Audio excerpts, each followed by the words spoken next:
meetings, because today is when we set the ball rolling on what are the practices that we are talking about when it comes to restoration. And therefore, I want to welcome you, everyone.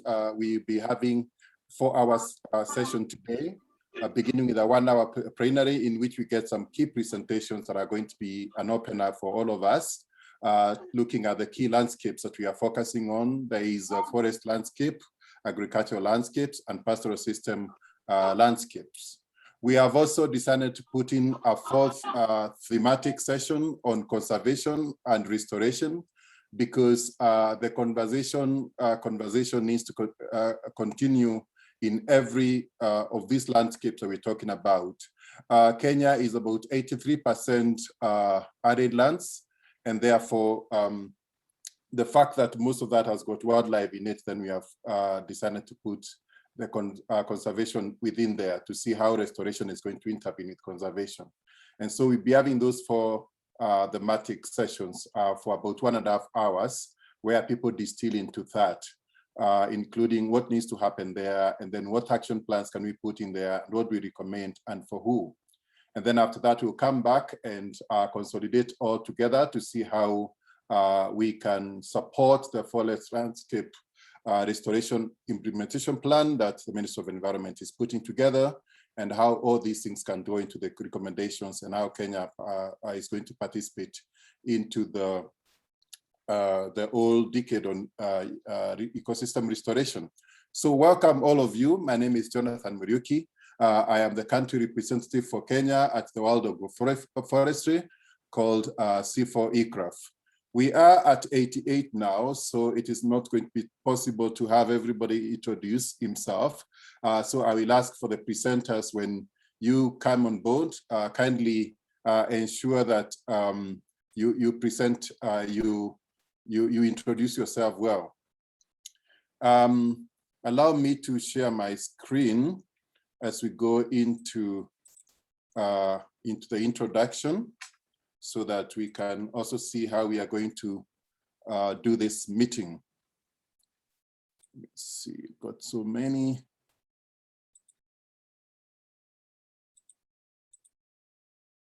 I hope everyone can see my screen now. Yes, I can see. There's something there that needs to come out on the Zoom. Yes. So kindly, just for us to see how we shall be doing this meeting, I'd like to recommend that always, when joining the meeting, kindly use your full name. Sometimes we have mobile phone numbers played in there. And sorry, my video is looking a bit funny because I want to tilt my computer. So others have got pseudonyms, so it becomes difficult for us to know you. And again, it can have its own security issues. So please use your full name, the way you registered, so that we can always know it is you. Otherwise, your name may have to be removed. Again, mute your microphone every time you're not contributing. Sometimes we hear a lot of noise in the background, which makes us get a little bit lost. And therefore, if you can kindly mute when you're not speaking, so that we can all be able to concentrate. Obviously, video looks good because we see that we are meeting, but sometimes because of bandwidth and sharing with everybody, it is good to put off your video when you're not contributing, so that at least everybody can have good network. Kindly raise your hand when you want to speak. The moderators are going to see it. So you don't just intervene and begin talking, so there's no confusion, there's order.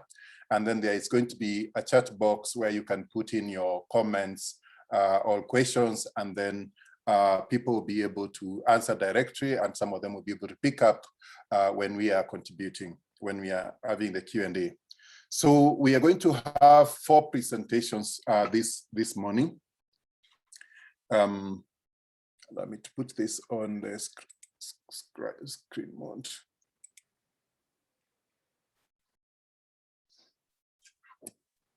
Seem to have lost it.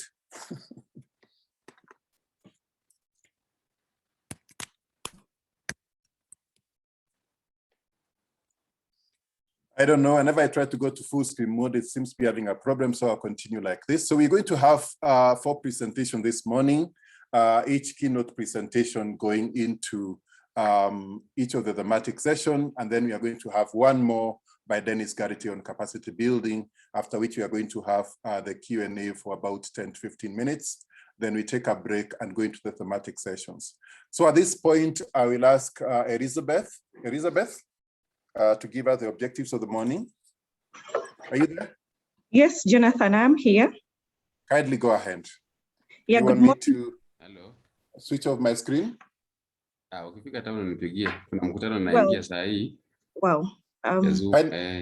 kindly somebody, you are not muted. Go ahead, yeah, Elizabeth. Good morning, Jonathan, and thank you for that, welcoming us for this particular meeting and for an introduction and setting the pace for us for with the etiquette. My name is Elizabeth Muyeria. I'm the country manager for Via Agroforestry Kenya office, based in Kitale, and I'll run us through the objective of this particular session. And I know the flyer was earlier on shared as we registered. Like Jonathan has rightly put it, we are looking at 4 approaches. One is a pastoral system restoration, forest landscape restoration, agricultural landscape restoration, and finally, conservation stroke restoration. And the general objectives of the session today really is trying to outline and look into the key approaches for ecosystem restoration in the Kenyan and in key ecosystem domains, and try and bring out what are the main challenges, and alongside that, what opportunities are there. And then secondly, at the end of the day and for each sessions, like Jonathan has said, we'll want to reflect on what's possible to do and what we moving forward, because it's great having a conference, but such as this and really bring out the challenges and opportunities. But then as actors in these different spheres, what exactly can we do? And therefore develop an action plan. So those are the main general objective of today's session. And if we then just break down that, we want to see what is working well and why is it a good opportunity. So reflections from the different of us that are of the different presenters is in the different landscapes, what's really working well and why is it working well? And therefore, I'd be able to identify opportunities to integrate restorations into the ecosystems plans. We also want to look into outlining capacity development approaches for all the actors in the restoration domains that have been identified. And finally, like I said earlier, we look into specific ecosystems and drawing from the lessons learned, what's working well and the challenges, and be able to come up with a clear action plan for that.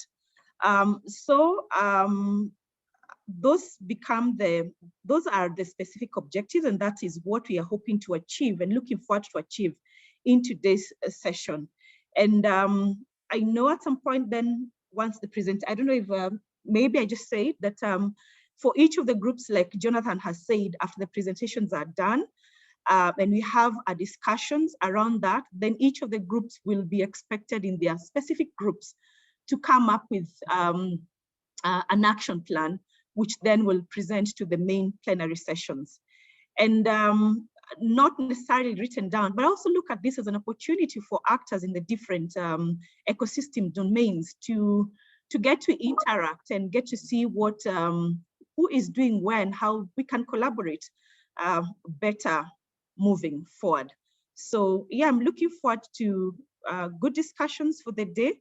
And I also take this chance to welcome you. Thank you, and over to you, Jonathan. Thank you so much, Rose, for your very kind remarks this morning. And so because Jonathan, your video, kindly your video, or do without a video if your video is not correct.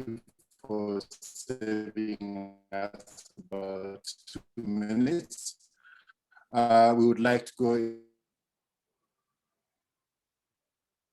Hello?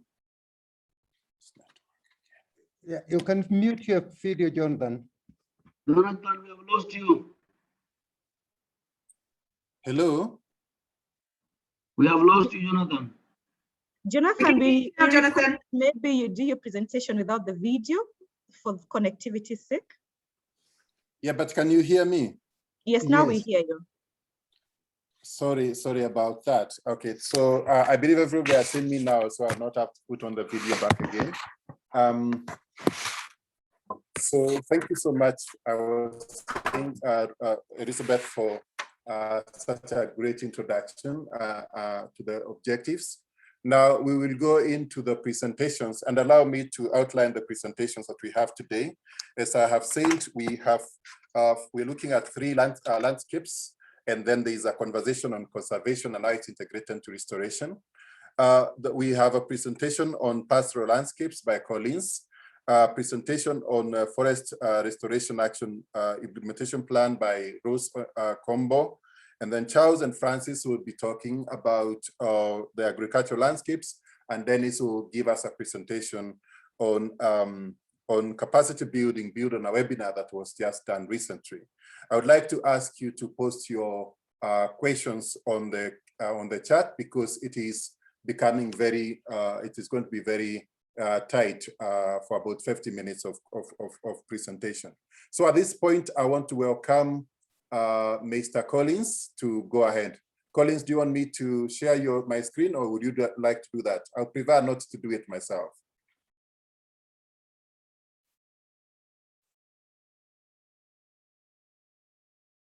I can't hear Collins. Collins, you are muted. Collins, you are muted, please.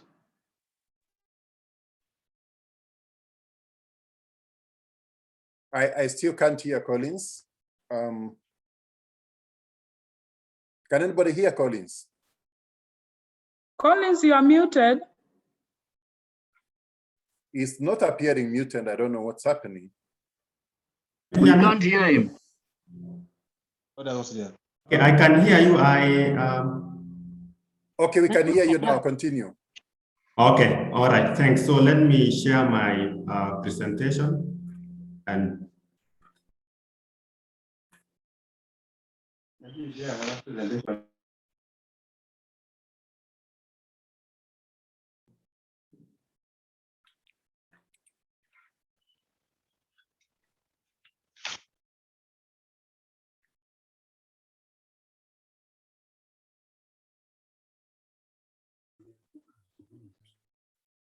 Hey, Collins. let me share. Are you able to see my screen? Yes, go ahead now. Thanks. Okay, all right. Thanks very much, Jonathan, for that introduction. So, it's Collins Cheruiyot, and I work for International Union for Conservation of Nature as Chief of Party for a new and an exciting project called Twende, which means towards ending drought emergencies in Kenya. And the reason why I'm saying it's quite interesting is one of the key targets among the many targets that we have is to restore around 500,000 hectares within the pastoral rangelands. So I will talk about that project towards the end of my presentation. So my presentation today will focus on best practices around rangeland and pastoralism system restoration. And then I will also talk about some of the techniques and approaches which can be scaled up as part of restoration of pastoral systems.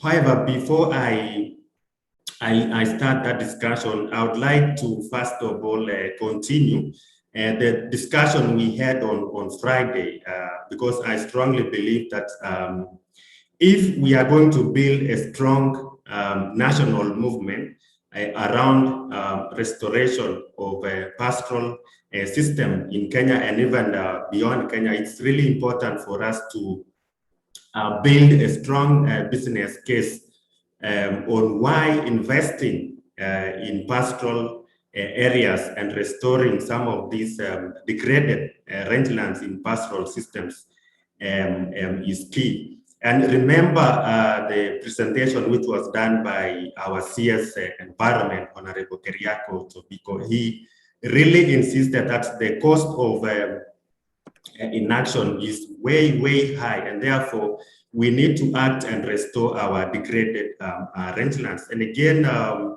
there was that presentation from Kefri, which showed that if we invest 1 shilling in restoring rangelands, we are likely to harvest around 4 shillings. So we can see there is a very high return rates on investing in pastoral systems. So again, there is strong evidence that if we invest in pastoral system restoration, we are more likely to increase the overall productivity, particularly the productivity of the livestock sector.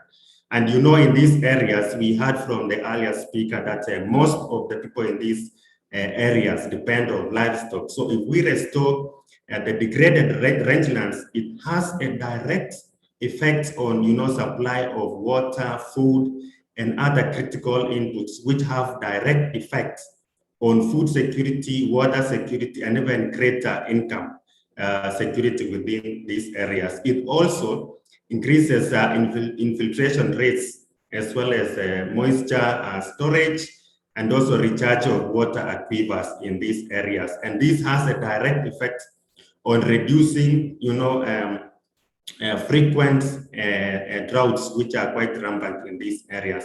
Again, restored pastoral rangelands also provide income sources and even, you know, harvesting of natural products which provide, you know, valuable value chains in these areas, including gums, fruits, and even medicinal plants.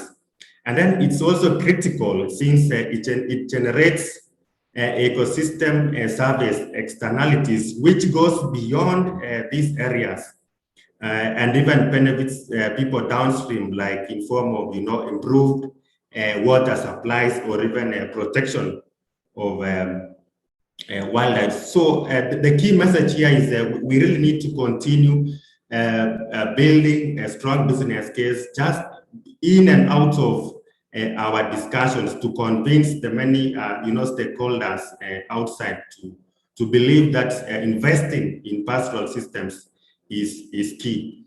So moving on, I would like to look at some of the best practices around pastoral system restoration. And the first, and which I think is really critical, is we need to ensure that we focus on those pastoral systems which have been prioritized by local communities. I remember the speech which was done by the CS. He really emphasized the importance of local knowledge. Well, yes, we are experts, but we should also consider, you know, the priorities of the communities and utilize their local knowledge. Again, it's important to ensure that our work is informed by robust data and also evidence. Then one of the key best practices around the rangeland system restoration is to ensure that we take a landscape and transpondary approach in our actions. And the key reason is when you look at most of the rangelands, especially in Kenya, they have a very high level of interconnectedness. For example, if you remember the 2009 drought or even the 2011 or the 2016 drought, we saw panic movement of pastoralists in search of water and pasture. So it's really impractical to say, for example, maybe I'm just going to restore rangelands in Wamba in Samburu County, because that will not be sufficient. When droughts happen, pastoralists will be moving across this border. So it's good to have a transpondary approach. Another critical issue is to ensure that we use clear protocols to ensure that we do not introduce invasive species in our efforts to restore. Actually, we should ensure that we do no harm in all costs. And again, in cases where we are using restricted access, we need to ensure that, you know, the vulnerable and disadvantaged groups who may not be able to cope with restrictions are also had and given means and support mechanisms through which they can, support themselves throughout the period of restricting access. Then another key best practice is to embrace nature-based solutions such as ecosystem-based adaptation, because they are not just key in restoring these degraded lands, but they also at the same time provide human well-being, and as well as ensures biodiversity benefits. Remember, we are dealing with human beings in this area, so it's critical to embrace nature-based solutions. Furthermore, it's critical to ensure that we build capacities of the stakeholders, particularly community-based institutions which are existing in these areas. Actually, when you go to these areas, you find that there are many organizations and local institutions. So we need to ensure that we build the capacity of these institutions, be it women-led enterprises who are leading restoration efforts, as well as also tapping into the youth and the young people who are quite vibrant. We heard that from Mutuku last on Friday. So it's really critical to ensure that we build capacity of these local institutions, as well as embracing multi-stakeholder engagement to ensure participatory planning and decision-making, bringing in private sector, government, NGOs, local communities, local media stations, which are quite vibrant in these areas and can help us to promote access to information. Again, it's also critical to ensure that we work with, both the national and county governments to develop and implement relevant legislation to safeguard gains that we would be making on restoration approaches. And lastly, also, it's important to ensure that we scale up monitoring systems to track progress, to track lessons and experiences that we would be achieving on our restoration efforts.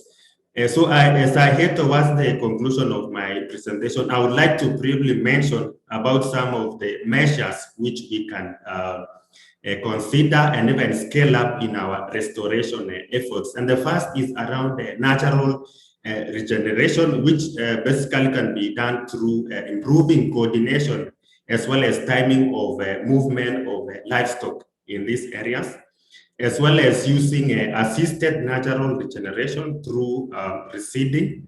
So this could include, supporting community groups with maybe grants, to multiply seeds, as well as to support efforts around soil and water conservation, as well as controlling encroachment of alien and invasive species in these areas, which often undermine efforts to restore these areas, as well as paying attention to fire management, which are quite rampant in most of the dry lands in Kenya. It's also critical to build in livelihoods and prioritize some of the value chains which can be developed in these pastoral systems, including beekeeping, gums, resins, livestock, and even other value chains, and also embracing rotation or controlled grazing, as well as ranging in some of the conservancies within this area. So lastly, as I mentioned earlier, I would like to briefly also talk about this new exciting project called Twende, which means towards ending drought emergencies in Kenya. As I said earlier, one of the targets of these projects would be to restore around 500,000 hectares across 11 counties in pastoral areas. So we are glad, since we will be directly contributing to the target of 5.1 million hectares. So the objective of this project is to reduce the cost of climate-induced droughts on Kenya's national economy in the target counties. And we will be targeting 3 landscapes. One is Sabawa landscape, which basically is the counties of Marsabit. 1 minute, Collins. Yes? 1 minute, kindly. Okay, that 1 minute is enough. Thank you. So I'll be targeting those 3 counties. And this project has three components. One is on climate change adapted planning. And then the second component is on restoration of rangeland landscape. And then the last component is on climate change resilient ecosystem. And the IUCN is the accredited entity for this project. And we have also the National Drought Management Authority, Conservation International, and the Department of Livestock, the Ministry of Agriculture, who are the executing entities. And the service providers includes Just Dig It, Kenya Water Towers Agency, Water Resources Authority, NRT, MWCT, KEFRI, ICRAF, and IUCN. And this project is funded by Green Climate Fund with co-financing from the government of Kenya, as well as the executing entities and the service providers who I have mentioned.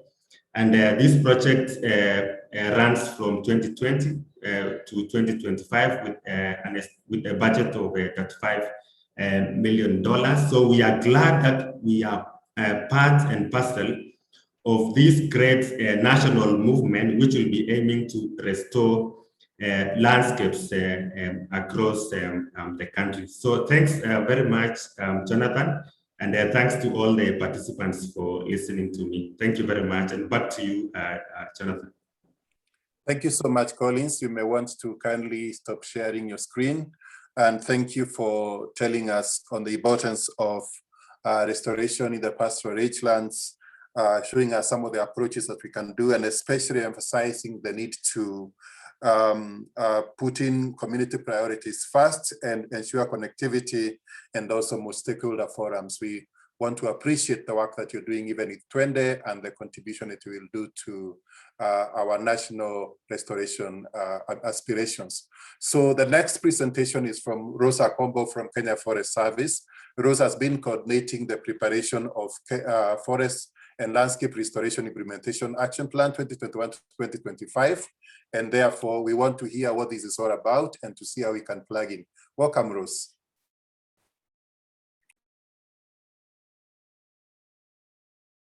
Rose? Rose, you're on Rose? Rose is muted. Unmute kindly, Rose. Okay, I'm now okay. Yes, go ahead, thank you. So good morning, everyone, and a very big welcome to this session on approaches and practices to landscape restoration. As Jonathan has introduced me, I'm Rosa Combo. I work for Kenya Forest Service, and I'm coordinating the Forest and Landscape Restoration Initiative in the country on behalf of the Ministry of Environment and Forestry. And since 2019, I've been coordinating the Forest and Landscape Implementation Action Plan, and this is my topic of presentation today. I will give a brief overview of the Forest, Landscape and Restoration Implementation Action Plan 2021 to 2025, abbreviated as FOLAREP. FOLAREP, as was alluded to by the Cabinet Secretary on Friday when we had the opening ceremony, is a 5-year ambitious plan which seeks to accelerate actions towards restoring deforested and degraded landscape in the country.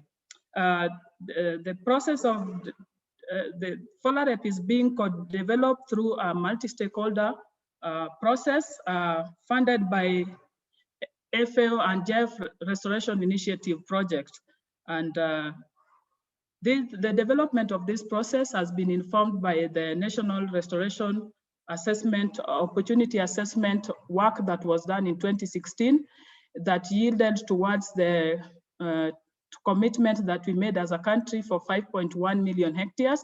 The development of this plan has also been informed by the different global, national and county level policies, regulatory frameworks, and also the strategies that this country has developed. This process has been spearheaded by a core technical team working based on a roadmap that was developed in the inception of the project. And It's jointly coordinated by the different ministries, departments, and agencies. And we are in the process of finalizing this process and consulting with ministries, department, and agency, and all stakeholders that have been involved in landscape restoration in the country. So just as the previous presenters have mentioned, there's a growing commitment to reverse land degradation. As we all know, land degradation is driven by deforestation, poor agricultural practices, and also the latest driver to land degradation is the climate change impacts. And globally, about 25% of the total land area is degraded. This is affecting approximately 3.2 billion people across the world. And land degradation is impacting on the ability of people and communities to access food, to access water, and also critical ecosystem services. At the national level, about 22% of the total land area is degraded. Studies have shown that nearly 91% of Kenya's landscapes, just as been mentioned by the previous presenter, is facing some form of degradation. And about 61% is facing a high level of degradation, and 27% is actually facing severe degradation. Through the National Restoration Assessment study, we were informed that we have 38.8 million hectares of land that is potential for degradation. As we all know, the cost of degradation in this country is very high. It is estimated as $1.3 billion annually. And almost we are losing 3% of our gross domestic product due to land degradation. This is approximately 141.2 billion Kenya shillings. And as was presented on Friday, we're looking at the cost of restoration is much lower compared to 3 times what we are going to gain. So hence the urgent need for landscape restoration. And based on the assessment that we did, the government has committed to restore 5.1 million hectares of deforested and degraded landscape by 2030. This is just around 8% of the total potential area that we have for 38.8 million hectares. And therefore we have a long way to go. We are looking forward to this movement to be able to accelerate the implementation of landscape restoration in the country. As was alluded to last week, why do we need this forest and landscape restoration implementation plan? This plan will contribute to the realization of the national aspiration and international obligation, as been mentioned earlier. It will contribute to the achievement of the Bond Challenge Commitment and Africa 100 initiative, the CBD targets, Aichi targets of restoring 15% of degraded landscapes across the world. The land degradation neutrality targets, which is looking at improving the quality on land resources, increasing the forest and tree cover, and also increasing the soil carbon, organic carbon in different landscapes. We are also expecting that this plan will support the achievement and maintenance of 10% tree cover, the Vision 2030 medium-term flagship projects to restore degraded natural forests and rehabilitate water catchment areas, the National Climate Change Action Plan, and our updated NDC that was submitted to UNCCC in December 2020, where we are looking to that we reduce 50% of our greenhouse gas emission through the sector, and also the many county integrated development plans which have also set targets which are related to forest and landscape restoration. What are the objectives of Forest FOLAREP?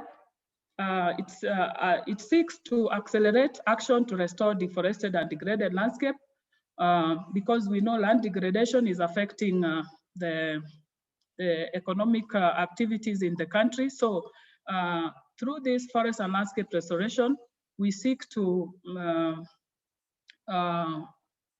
ensure that we have resilient socioeconomic development, improve ecological landscape functioning, and contribute to the achievement of the national aspiration and international obligation that I've shared in the previous slides.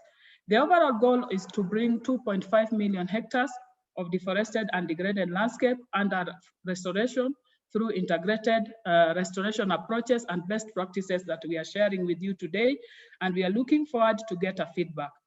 This plan has 7 objectives with 25 priority intervention areas and several actions across the 4 critical landscapes we are talking about: the forest landscape, the rangelands, which is vast in the country.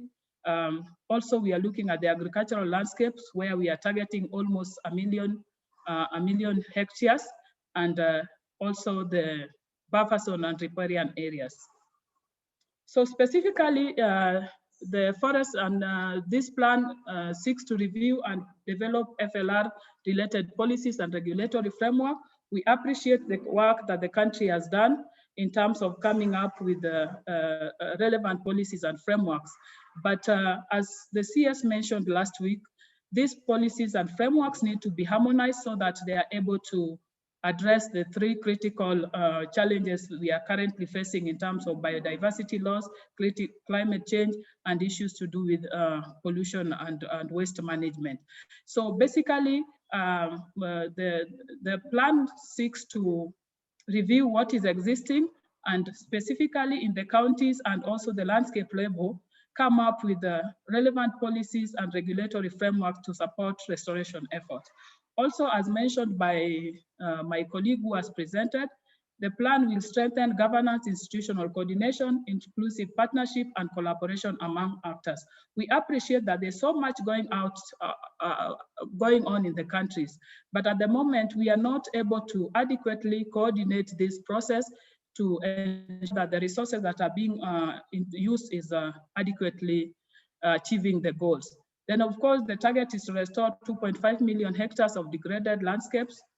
The other objective is to develop and promote green value chains to generate economic opportunities for improved livelihood, especially to women, youth, and vulnerable groups who are very much dependent on these landscape resources. Of course, we cannot forget about strengthening research, technology, and innovation and capacity development, because again, this is very critical in terms of achieving our target and coming up with critical innovation for mass landscape restoration. The other objective is developing and strengthening integrated monitoring and evaluation framework. This also was emphasized by the CS last week. And it is also key that there's so much going out there, but we are not able to report and document what is going on and report on the achievement. And finally, we will need resources from public-private partnership and development partners to implement this plan. The total cost of implementation of this plan needs 61 billion Kenya shillings, and this translates to at least 12 billion Kenya shillings annually. At the moment, there's so much going on, and already part of these resources is with us here in the country. What we need to ensure is that we are able to fast track all the financial resources in the financial landscape that is contributing towards landscape restoration, and also mobilize additional resources from within the country and also outside the country. On the outputs, basically, they have been generated from the objectives. And so basically, we are looking to ensure that we put 2.5 million hectares under restoration.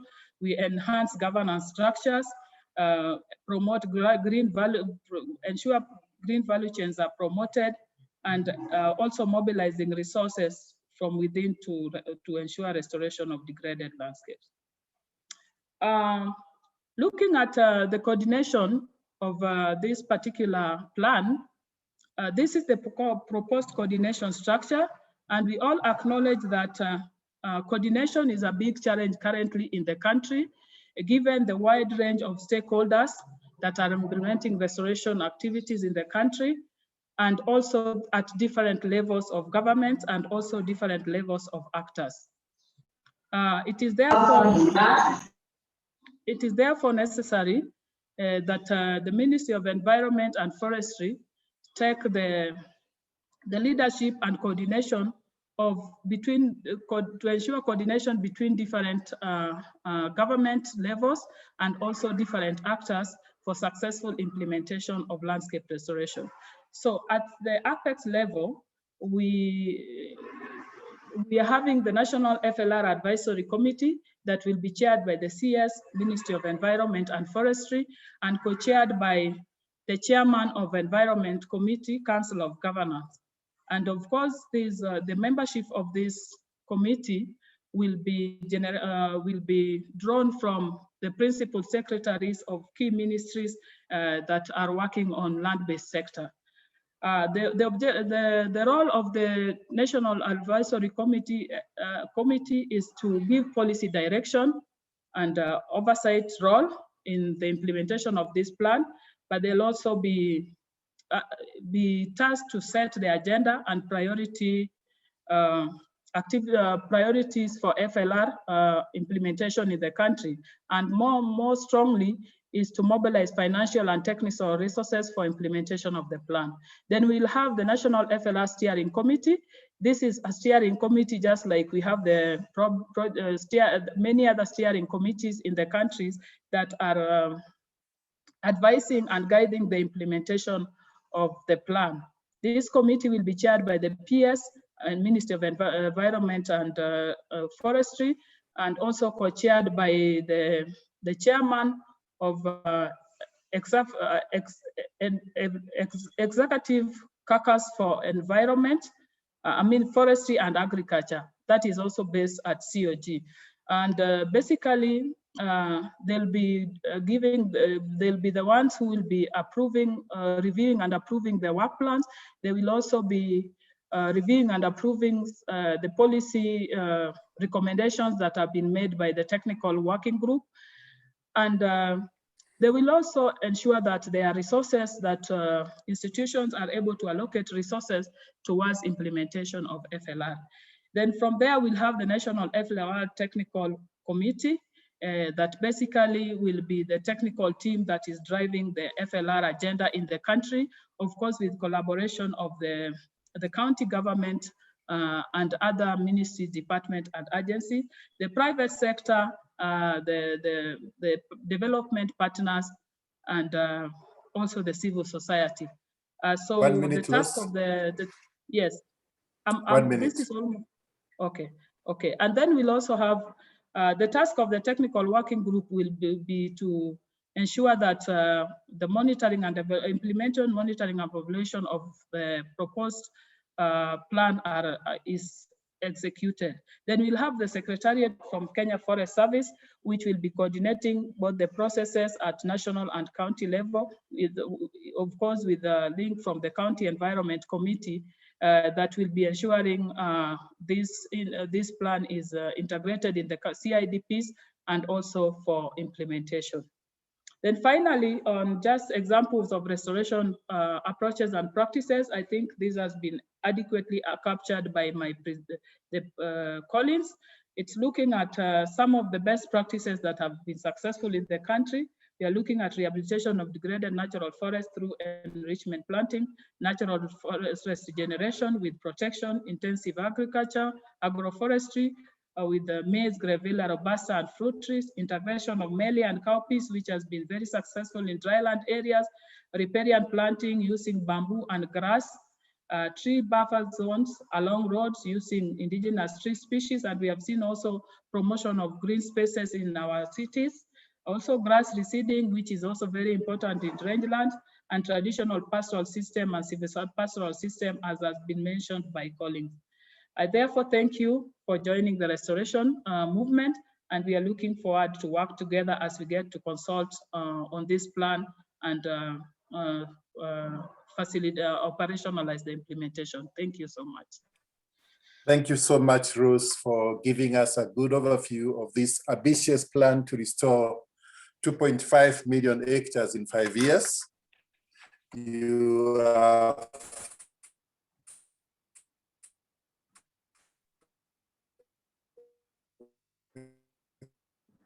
explained to us the challenge of degrading international commitments that we should be contributing to, the areas that we can plan for actions in the critical landscapes. And also some of the objectives include strengthening research, technology innovations, and capacity development. And also you mentioned that coordination is a big challenge.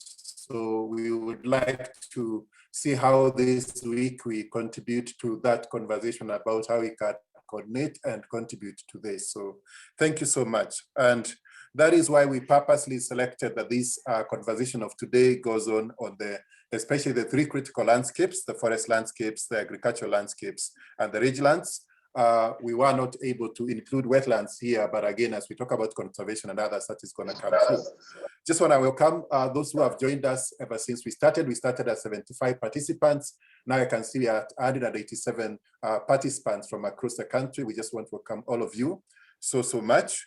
And just to say that there's a great conversation going on the chat. I can see questions being posted and answers being given.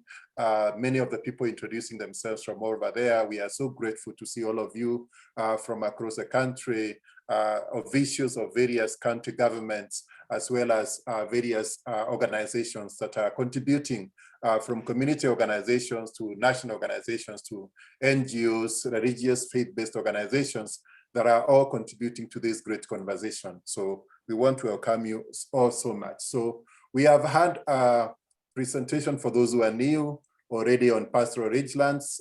Now we've just talked about forest landscape implementation plan. And now we are going into the agricultural landscapes, where we'll have 2 presentations, one by Francis Nambariga from the Ministry of Agriculture and one from Charles Odhiambo from World Vision Kenya.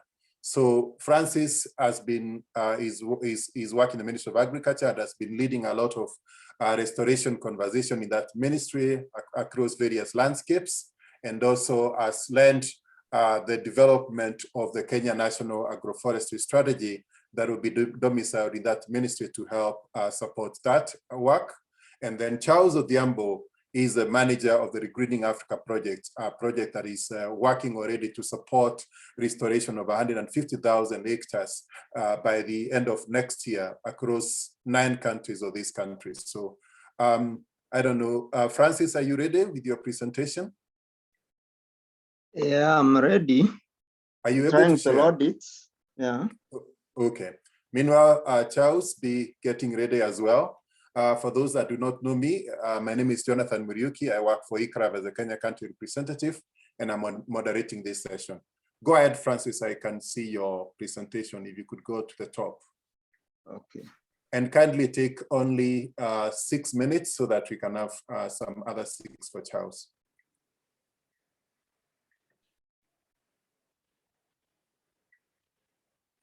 Keep going to the top. Okay.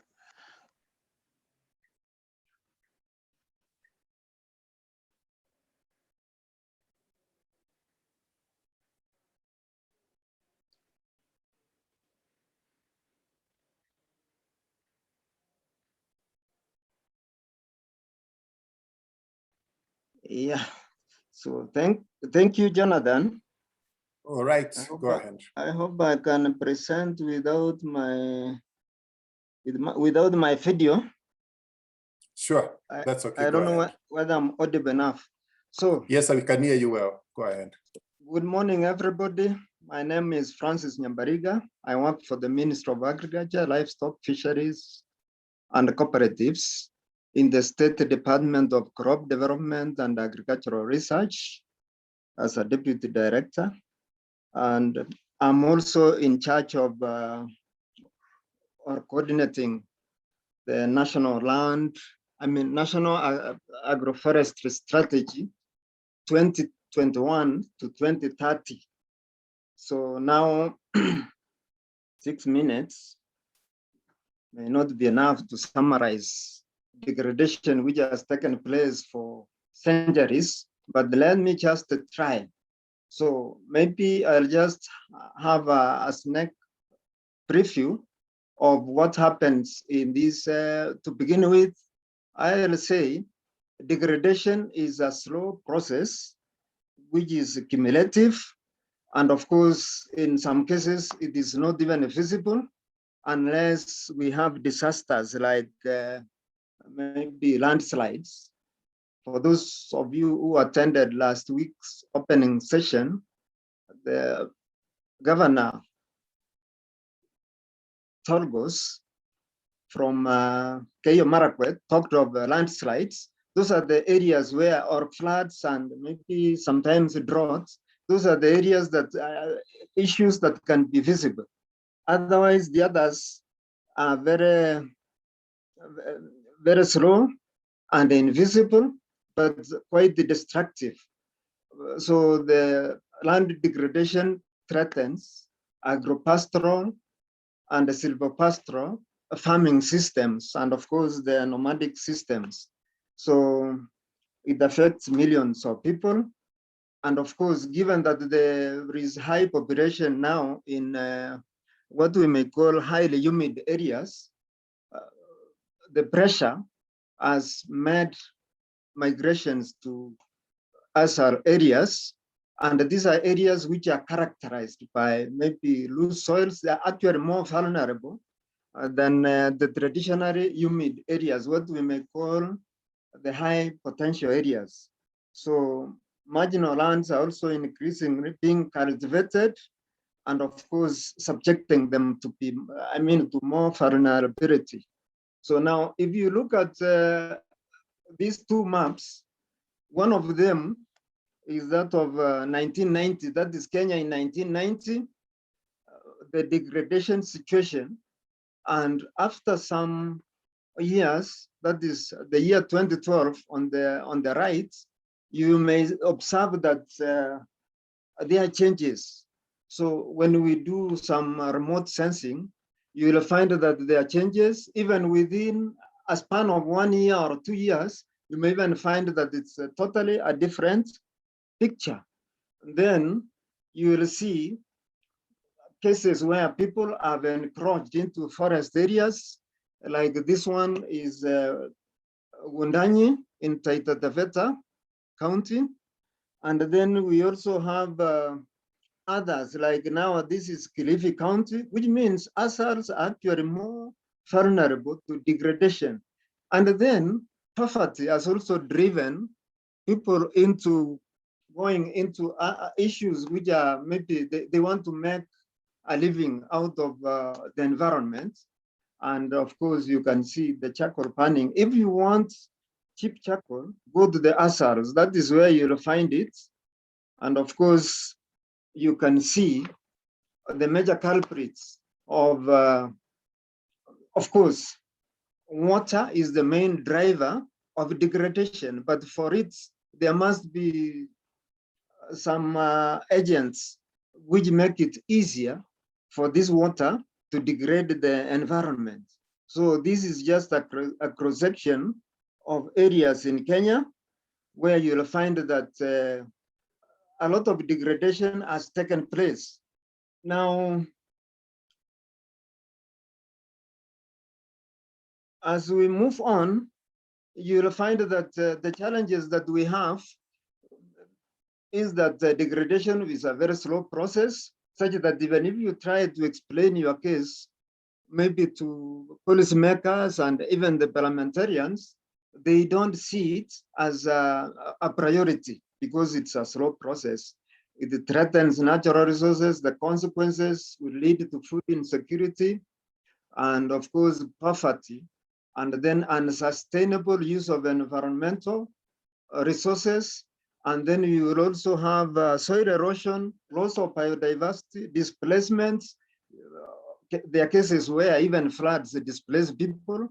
And then we also have destitution and low capacity among communities and the technical staff. So they don't have the capacity to maybe to address the issues of land degradation. So we also have inadequate resources, that is in terms of funding and other issues. So now, when we look at the capacity needs for agricultural landscape restoration, there is need for participatory assessment to identify the needs and give them priorities. There is also need for training both the land users, the landowners on pester and SWOT analysis, so that they can self-evaluate and see where they lie. And there is a need for identification of partners and how to engage them in the implementation of restoration activities.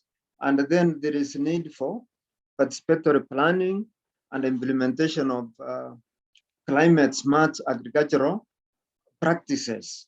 And then establishment and management of 3 value chains, and of course, selection and management of agroforestry value chains. Now, among the recommendations that we can put across is to promote appropriate land restoration interventions. We should also embrace indigenous technologies, because even long before, you'll find that the indigenous communities had a way of maybe living harmoniously with the environment. So there is also need to adopt effective conservation measures, especially with the natural resource.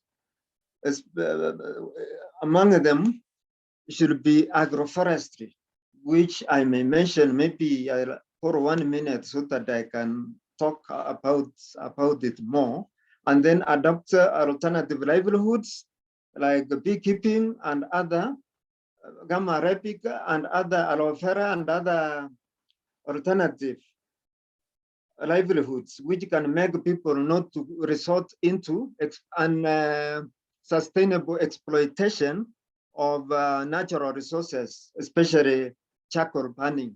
So we can also determine the causes and levels of degradation by chemical agents.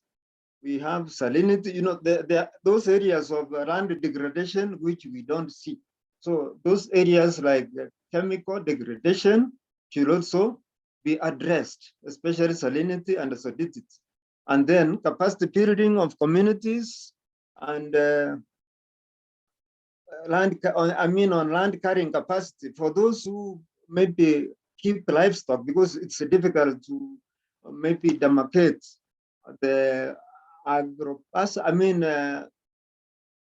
let's say agriculturalists and pastoralists, because in some cases you'll find that they practice both.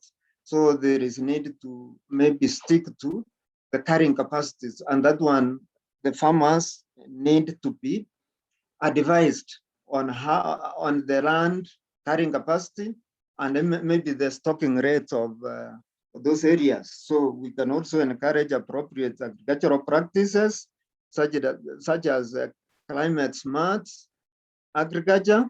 And then we also need to have some action points or the way forward. So among them is the political will. So we really need to advocate to our politicians, so that, because they are even the people who appropriate funds in parliament, so that we can have enough resources. So we also need to advocate local knowledge and governance, where traditional systems can be examined to see the ones that work, and also do away with the offensive practices. And of course, if we have, let's say, like traditional courts, they can sort out disputes easily, more than they're going into our judiciary system. So we also need to embrace alternative livelihoods, which I've already mentioned.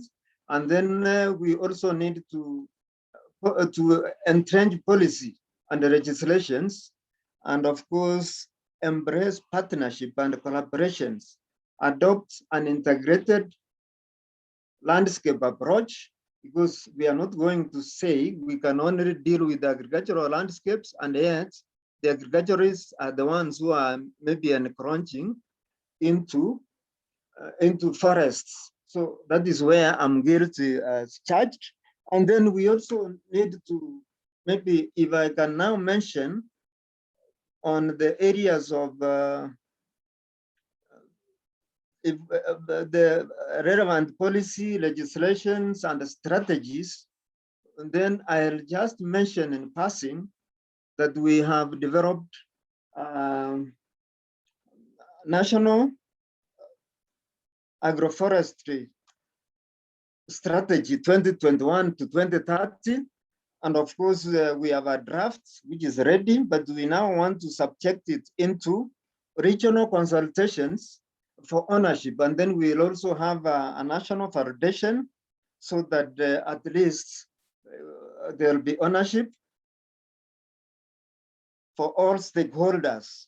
Now, in this strategy, we have 4 pillars where we have an institutional arrangements as the first pillar, which will deal with the policies and the institutions.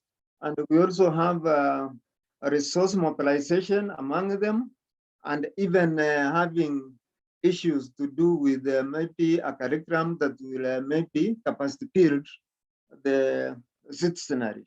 Then we also have another pillar that is knowledge management, which is pure research. And of course, research can be maybe applied research, and there is a lot of interaction with the communities. And then the third pillar is value chain development. And then the last one is gender and social inclusion. That is where you'll find the place of youth, place of women, place of even marginalized communities in this. So when we look at maybe the institutional arrangements, you may even find that it's almost adopting the follow-up structure, where we have a national steering committee. There is a technical committee which reports to the national steering committee. And then below that, we have the national secretariats. And then at the county level, because implementation of most of these agricultural activities takes place in the counties, we have county agroforestry committee. Then below that, we also have a sub-county committee down into the ward agroforestry committee. So now going forward, we now need to do a regional consultation so that we can at least polish the drafts which we've already done. And of course, we did this under, I mean, it was funded by the EU through the Climate Technology Center and Network, which gave us technical support. And of course, we were doing it jointly with the World Agroforestry Center, which was actually the main, can I call them consultants? Otherwise, briefly, that is what I can summarize in the 6 minutes that I was given. Sorry if I've taken more, then that is back to Jonathan. Thank you so much, Francis. You actually have taken 13 minutes, but I didn't know how to stop you. So I'm going to make a very unpopular decision, which is to pen Charles's presentation and post it to the agricultural practices theme, because it's actually more of a thematic presentation. Then when we come back to the second plenary, I will see if there is something that can be done over there. But I think you've given a very good presentation that was showing the challenges, and especially telling us that degradation is not taken seriously by especially policymakers, because it is seen as a slow process that is not visible until disasters begin to happen. And therefore, you emphasize the need for partnership and participatory planning, incorporating indigenous knowledge, and also ensuring that we have appropriate identification of appropriate value chains and alternative livelihoods that support sustainable exploitation of natural resources. You have also given you have alluded to the National Agroforestry Strategy 2021-2030, which we hope to be a complementary document to the FORAREP that has been presented by Rose. All these things are working together because there is now very close working collaboration between Ministry of Environment and Forests and Ministry of Agriculture in terms of landscape restoration. So we are enjoying the kind of collaboration we're seeing over there. There are quite a number of questions for you and comments on the chat that you may want to look at. And especially there was a question about from Benjamin Kinyili about how degradation seems to be shifting from southeastern Kenya to northern Rift. Wondering why that is so, you may want to address that. Otherwise, this may also come up in the agricultural practices and you discuss that. Allow me, Charles, therefore, with much apologies to pen your presentation into the agricultural landscapes thematic session so that I can give Professor Gilbert Omoyere the opportunity to present on conservation through restoration. Professor, are you there? Yes, Jonathan. And you're ready? Yes, I don't have a presentation as such because I didn't know how to approach this wide topic on conservation and restoration, but I will just attempt to give a philosophical approach to what conservation and restoration are, and then try and look at about 10 principles of restoration that may guide the efforts that are being done by each one of us. Maybe as a start, I just want to say that the discourse of conservation and restoration is interconnected. Basically, conservation looks at policies and practices involved in preventing, delaying, and reversing deterioration and or damage. So you can see this is a continuous process. However, if you look at the dictionary definition of restoration, it looks at processes of returning a heritage object to a known earlier state without the introduction of new materials. So an easier way that we may want to look at is maybe conservation, because I don't think any one of us has the capacity to bring back ecological systems to what they were known to be maybe 1,000 years ago or 2,000 years ago, or even 10 days from like yesterday. What we have done maybe today and tomorrow may not be able to be undone for a long period of time. So if you look at what Aldo Leopold in his Sand County Almanac, he looks at conservation values in landscape thinking mode. And he looks at 3 values. One is the split rail values, where we look at values that connect people to the ancestors, who in turn are connected to the earth. So look at the biblical point of view, for example, in the Garden of Eden. What was envisaged? Can we go back and see what values were there in the Garden of Eden?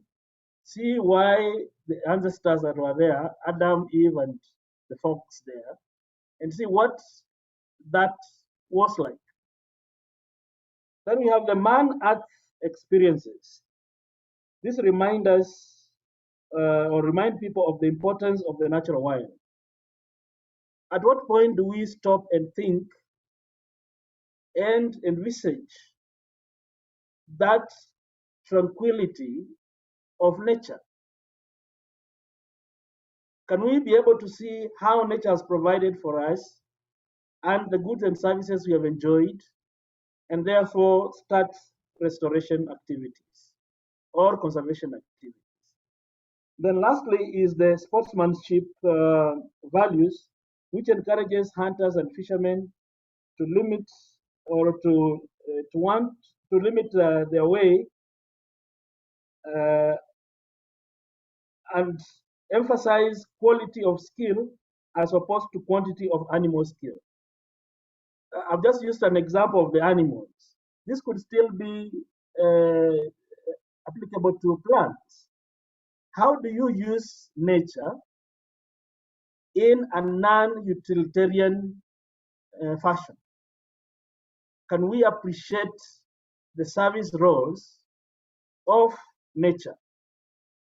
Rather than going for quantity, then we go for quality in the environment. What we are saying is, can we be able to look at the environment, whether in economic or social terms, and try and be able to quantify the service roles? Because in most cases, we overemphasize the goods or the functionality in terms of goods of ecosystems and forget about the service roles. So as we look at conservation or restoration, as the previous speakers have talked, you can see there's a lot of emphasis on goods. Yeah, we want the livestock, we want the timber, we want the charcoal, we want the bees, the honey, and so on.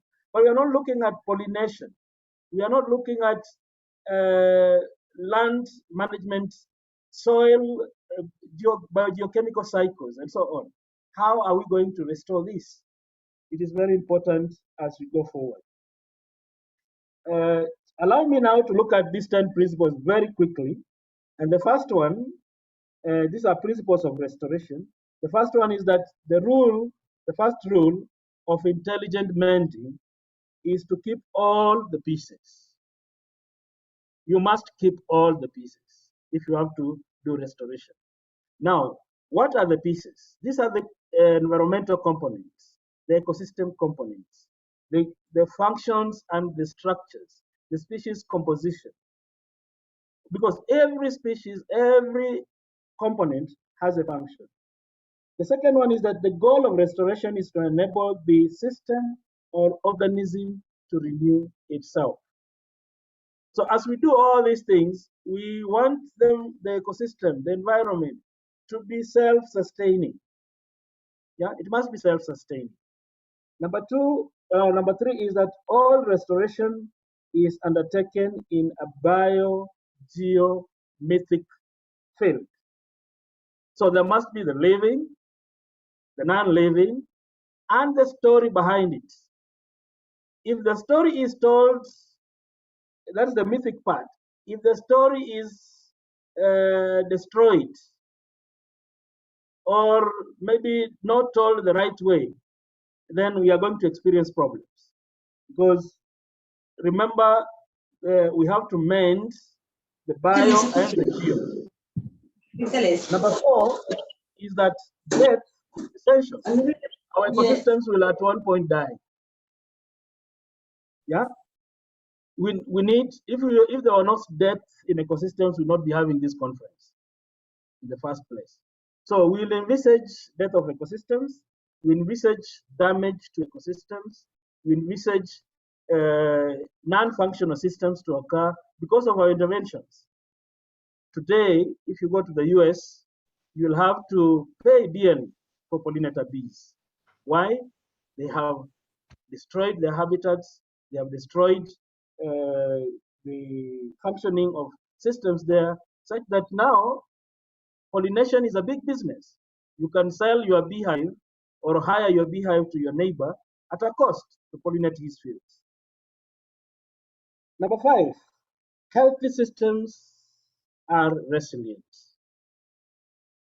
Healthy systems are resilient, and we are saying that healthy systems can move with disturbances, storms, and disjointed elements. So we need to reach to that stage where we have resilient systems. And if there are shocks in the systems, they will still bounce back. But if you find a system that cannot bounce back, then it is not healthy. Number 6, on Earth, every natural force is essential for restoration. I think we've heard about fire in the rangelands. We talked about aerial seeding. We talked about water as a means of dispersion of seed. And dreams are also relevant, like the one we have now from Rose, that they want to do some millions of hectares of restoration. That's a very good dream. and dreams are valid. So we have to dream also of future better ecosystems that will give us what we need. Number 7 is that every being has a place, but not a place in every place. Every being has a place, but not a place in every place. Okay, this means membership is place specific. As we do restoration, we have to look at these ecosystems as individual. The restoration practices we are going to think about in agricultural landscape cannot be used in all agricultural landscapes. Okay, they must be specific to different areas. Number 8, health is membership, and being a force, a myth, a cure, or a technology out of place is a disease. Look at Madenge in Baringo and the other asses. Yes, it is in the place, but it is out of place. It becomes a disease. So as we do restoration, let us be cognizant of health is membership, and the members of an ecosystem or the components must be right. Species selection, species site matching, yeah, invasive species. Let's do a bit of research to be able to see how we can fit in all these components. Human intervention must be scaled appropriately.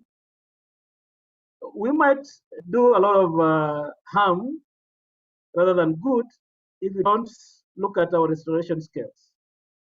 We might introduce what we might not manage. We might bring in what we might not be able to manage. So we must be very careful about human intervention, and it must be scaled appropriately. It is good to remember that the small, respectful gesture is a good start. So let's start small and build up, scale up. Number 10, timing may be everything. Remember, music and dance can teach us the right rhythm, and especially the music of spheres, the dance of the pollinators. Let's be timely. Look at the rains this year. If anybody was doing some tree planting, I think they must have been caught off guard. We need data, we need research, we need to be in sync with what is happening. And out of the 10, there is a last rule. It's rule 0. Restoration is about restoring relationships. The only real rule of restoration is compassionate intimacy. So we must be compassionate. We might want to do some things, but let's talk to our hearts as well. It might be science, it must be engineering, it may be medical, whatever, but let's talk compassionately about restoration. I've borrowed very heavily from 2 authors, that is Aldo Leopold and Wendell Berry. Aldo Leopold is in a book, his essays on Sand, County Almanac, and Wendell Berry is Another Turn of the Crank. You can look up these 2 comedians for your reference. I think I want to stop there. And as my friend Hitimana said somewhere in the chat, we are the odd ones out here. Actually, I'm the odd one out, and that is why I decided to do it the odd one out as well, because I'm coming from academia. And we would like to be put on board because we have something we can also offer within the sphere of restoration. If we can't turn our sleeves and put on gumboots, I think we can provide some information that would be necessary to take this endeavor to a greater height. Thank you, Jonathan. Thank you so much, Prof. And what can I say? I think that's a very good presentation, and maybe it is as well that you didn't have a presentation because we've been able to listen to the 10 principles that you have given and articulated so well. I think I'll only summarize them by saying that what you're telling us is that the cure could be worse than the disease. And therefore, we should be very careful how we are doing this. Even as we look, we should use the heart, the minds, and also that restoration is about relationships, not emphasizing on the goods only, but also focusing on the services. And on your last point about inviting academia, I think we are very excited. We have always wanted you to be on board. Sometimes we struggle how to get you in, but you're here right now. So become our bridge into the academic world so that we can all move through this together. Ladies and gentlemen, we have really run out of time, but I'm going to allow Dennis to make his presentation and then go into the break, and then all the Qs and As, kindly put them into your notebooks, because when you go into the various thematic sessions, some of them are going to be addressed there. And after that, we'll come back into a longer plenary in which we can take up a little bit more. Someone is asking whether the reports are going to be shared. Yes, we shall be sharing. All these links are going to be shared. We are recording everything, so all this is going to be accessible later. And now, and to my senior fellow, Dr. Dennis Garrity, this is over to you. Tell us about training and capacity development in support of land restoration. Dennis. Thank you, Jonathan, and good afternoon, colleagues. Friends, imagine for a moment the enormous need for building the skills of millions of people to engage in restoration all across the landscapes of Kenya. What a daunting challenge. That sort of mobilization, nothing less, is what will be required if Kenya is to achieve its landscape restoration goal of 5.1 million hectares. Training is needed in new farming practices for integrating trees into farming systems, improving soil management for building up soil carbon, and engaging communities in regenerating the forest lands in their neighborhood, and assisting pastoral communities to regenerate more productive pasture lands across the country. This is an enormous challenge in capacity development and fundamental to success. We've convened a webinar just a week ago to discuss these challenges.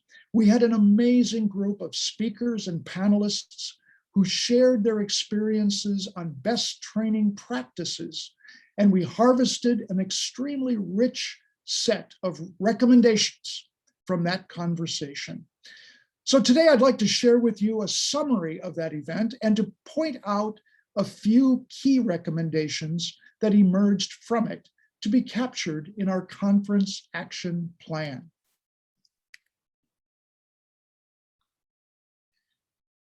First, by the way of background, we discussed the work of the Global Evergreening Alliance on this topic. The Alliance works through 50+ organizations around the world and with governments and multilaterals as well to implement massive land restoration programs. It fosters collaboration, learning, sharing, and harmonization across institutions, sectors, and borders. It's committed to scaling up locally generated, long-term movements in order to accomplish an unprecedented outcome. It's also spearheading the Evergreening the Earth campaign, whose goal is to be capturing 20 billion tons of carbon dioxide every year by mid-century. This will be activated by increasing tree cover on farmlands around the world through agroforestry, sequestering more carbon in soils, scaling up leguminous shrubs, increasing biomass energy production, restoring nearly 600 million hectares of degraded forest lands, and regenerating over 600 million hectares of degraded grasslands. It's a critical element, training and capacity building to achieve any of this.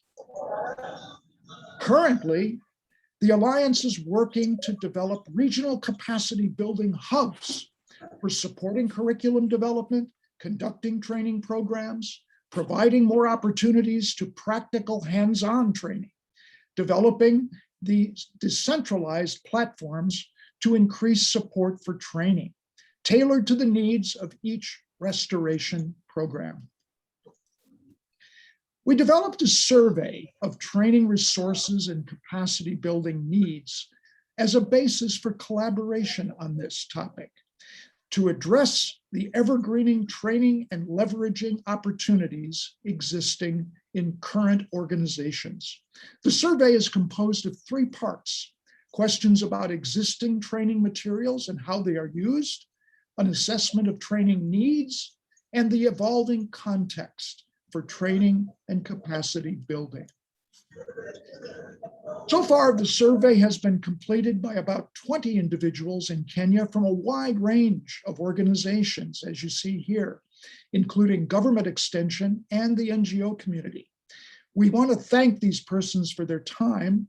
The preliminary results are publicly available, and we hope to expand the number of respondents in the coming weeks. Nearly all of the respondents' organizations are currently engaged in providing training for restoration, but there are a few that are not engaged and are just getting involved. We learned that the 3 main objectives of training activities in restoration are to reduce deforestation and increase tree cover, reduce rural poverty and increase incomes, and increase resilience to climate change. The top 3 training approaches were visits to demonstration sites, cross visits and exchange visits, and support for peer-to-peer learning among lead farmers in the field. And the main actors targeted by the trainings were first, lower income smallholder farmers, lead farmers for training of trainers, extension workers, and government officials and staff.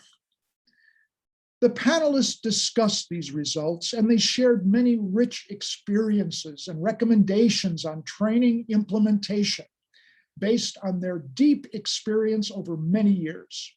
First and foremost, they reinforced that restoration is all about seeing is believing. On-farm demonstrations and cross visits are the most effective training methods that we know of and are really important for communities to get engaged. Second, you must go to ground and start with the community's priorities, not the outsiders' priorities. Otherwise, restoration simply won't stick. Participants should be selected carefully so that they can go on to use the nature of the training. And the content must be adapted to the specific audiences, and different audiences need different types of content. We must also specify what specific ways there are to increase women's and youth engagement, and those with disabilities also. And finally, we need to deploy radio and mobile messaging tools much more effectively for restoration than in the past.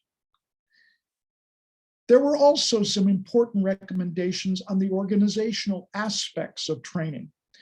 First, developing cross-organizational partnerships. That is important for being able to harvest the opportunities from different organizations and make a synergy among them. Secondly, the organizations need to complement each other's efforts, not competing with each other. And third, building training networks, starting with assessment of who's doing what so that we can create those synergies. And then partnering with research organizations to harvest the best of evidence so that you can develop your restoration programs with the science base underpinning it. They also looked at monitoring apps, which are becoming numerous. We need to rationalize their use. And one of the key points is mindset change. This is fundamental for transformative types of training. So let us look at the actions proceeding from this discussion. We all need to expand the survey to more collaborating organizations so that they can join in, improve the database, and improve our ability to collaborate and synergize. Secondly, we hope to create a national capacity action group as a recommendation from the conference, so that group can carry on this work and continue to deepen those synergies. And finally, we need to look at something that is quite new on the horizon, which is launching capacity building for restoration carbon projects. The fact is that many, many businesses are now looking to invest in restoration through carbon credits in order to meet their emissions commitments of carbon neutrality. Now, that means we're going to have to build capacity for organizations to do carbon credit projects, which is new to many organizations, and we need to build capacity for businesses in Kenya to buy offset credits by investing in Kenyan restoration projects. So there will be much to do in capacity building in the coming months. And we who organized this webinar and participated as expert panelists do hope that the conference will be a real launching pad for these crucial efforts. So thank you all for listening into this, and I hope you will join us on this capacity building vision. Thanks very much, and over to you, Jonathan. Thank you so much, Dennis, and for a very impactful report on the webinar that you held 2 weeks ago. I think quite a number of key points coming up. And thank you also for letting us see the ambitious targets of the greening Group Web Greening Alliance that you're leading together with Chris and others, and the work that you're doing to bring partners together to support restoration. One of the things you have said is capacity building is becoming more and more critical, and especially selecting critical participants, policymakers, and even donors, because seeing is believing. So we must be able to demonstrate to critical participants the successes and what is behind the successes, mindset changes, and also the role of organizations, building on partnerships more than competition, creating networks, and drawing on the very biggest, the big evidence base that is within the research organizations, both international and national, and also bringing evidence to bear and to policymakers and the business sector, because we can leverage especially on the big opportunity in the carbon projects where the private sector is wishing to offset their carbons and carbon footprints. And we can do this including international and national businesses to support the whole conservation, the whole conversation about restoration in Kenya. Just to tell the participants that we are going to have a specific session on Thursday afternoon about businesses and enterprises and their role in restoration, and the whole conversation about carbon and climate change is going to be also embedded in that. So we welcome you to that as well, if you have not registered. So thank you, Dennis. And yes, we shall be having this conversation about capacity development, even as we go into the thematic sessions. We wanted your presentation to come before, so that this conversation then can happen in the various thematic sessions. When we are talking about what needs to be done, what are the action plans that we want to do, and who are we going to be doing this with, then we want to ensure that we integrate the whole issue of capacity development across board, from communities all the way into our organizations that also need to change our mindsets to focus more on restoration from a heart perspective, like the previous presenter said. So thank you so much, ladies and gentlemen, for the past 1.5 hours of listening to very many impactful presentations. I want to apologize that it became very difficult to stop all this, because they were really beautiful and lovely to listen to, and with a lot of information that we are going to build on as we begin to dissect the real issues in our thematic groups. And so we started at 75, and now we are at 228. Thank you so much for joining us from both within Kenya and outside the country. We thank you for your interest in this conversation. So we will be taking a break, and I can see Pushpa, my friend, also has just is around. Very excited to see you, Pushpa. We'll be taking a break right now between now and 10:45, after which we shall go into the various breakout groups. So I want to introduce the breakout groups at this point. We will be having the first breakout group being on agricultural landscape pastoral / rangeland system restoration. And that is going to be moderated by Corinne Stediot, the one that did the presentation on Twende, together with Rusi Waroige, who is the Executive Director at the African Conservation Center. We'll be talking about issues to do assisted natural regeneration, grazing, invasive species. I've seen a lot of issues on the chat about invasive species, fire management, alternative livelihoods, gamma arabic, and all those things are going to be in that conversation. So for those who have registered for that session, that's the kind of stuff that is coming in. Then we will be having KEFRI and Kenya Forest Service moderating the forest landscape restoration. Rosa Combo did the presentation today. Kindly push mute. And we, Rose and Dr. James Duva from Kenya Forest Service are going to be looking at Kenya Forest Research Institute, sorry, are going to be moderating that session. And we'll have several case studies about restoration of forest landscapes, including work that is being done by Nature Kenya into the Tana Delta, work that's being done in the Mau, work that's being done at the coast on mangroves, and work that is being done by the communities through the National Alliance of Community Forest Associations in Kenya. And as well, we'll be having a presentation by KEFRI on an app that they have developed to support the whole issue of monitoring restoration. Then the next theme is going to be on agricultural landscape restoration, where Francis and Charles are going to be moderating. So Charles is the one that was supposed to give the presentation, which I decided to pen for now. So they'll be moderating that session together.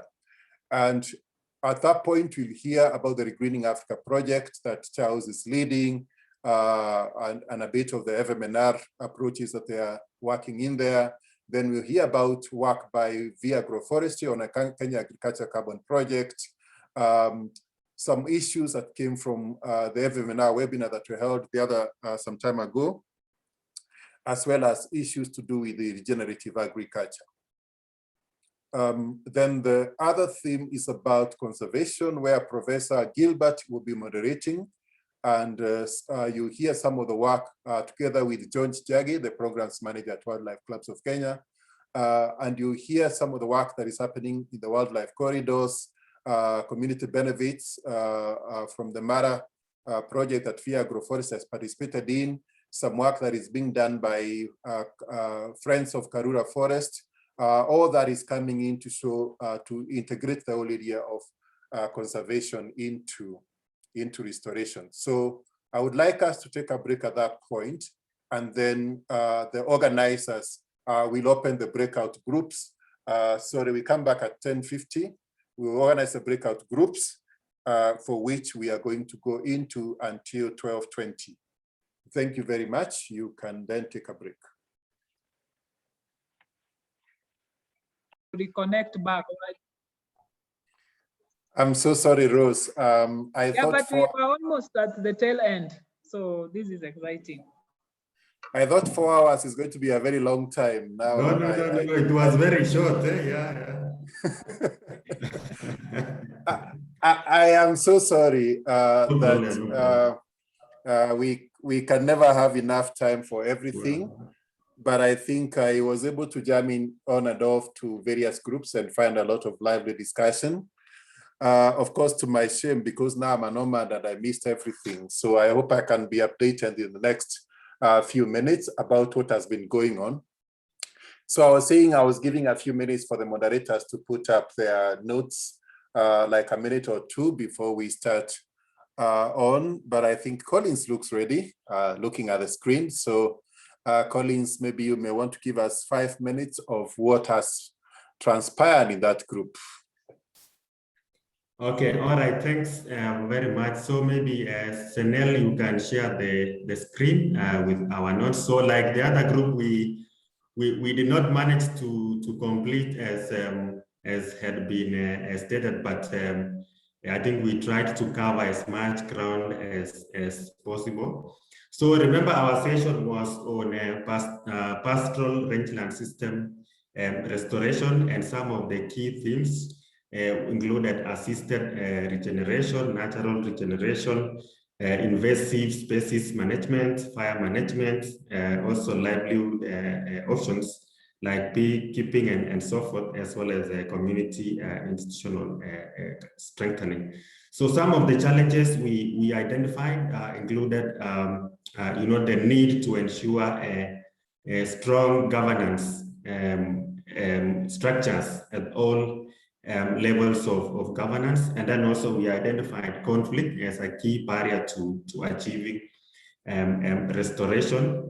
And then also another challenge we identified was around the land tenure system, which we felt should be is a key issue which should be addressed, because most women and youth may be willing to undertake conservation, but they do not have access to land resources. And then we also had we developed also an action plan. So maybe Sanel, please scroll a bit down.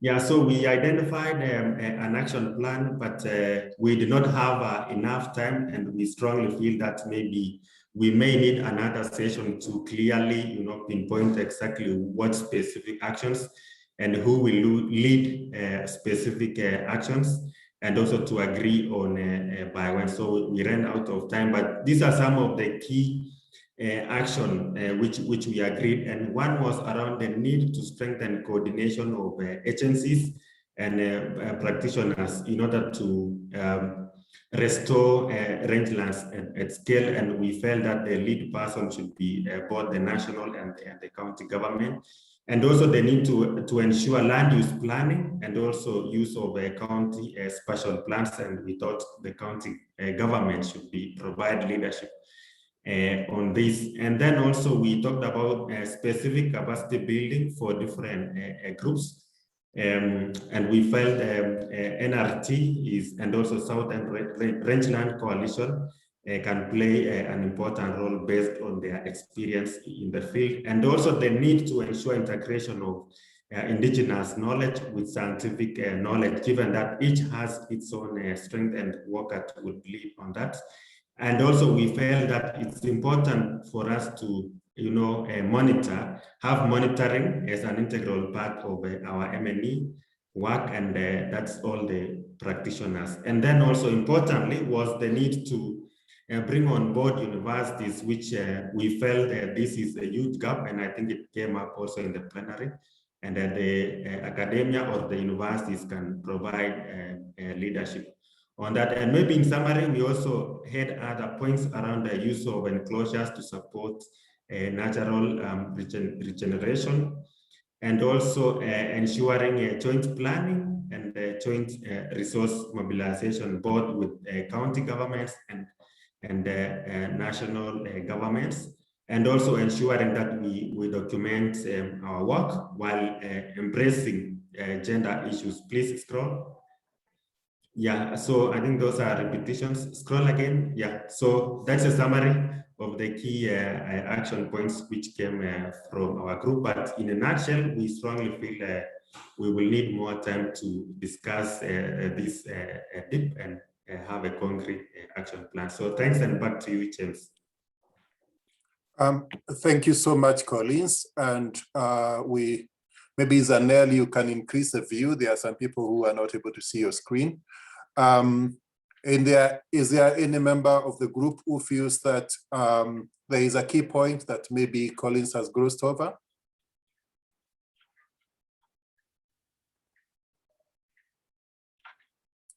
Okay, looks like you're a good representative, Collins. Maybe a quick... Jonathan, sorry. Okay, Zanel? Yes, just to add on Colin's presentation, and thanks, Collins. On the by when or on the timelines, we felt that it could be too soon to say when we would achieve all of this. So there was a suggestion that we get more time to really think about it and think it through so that we do not put timelines that we will not be able to achieve all of this on. Thank you. Thank you so much, Zanel. Maybe quick questions from other members of the group, of other groups, that is, to this group.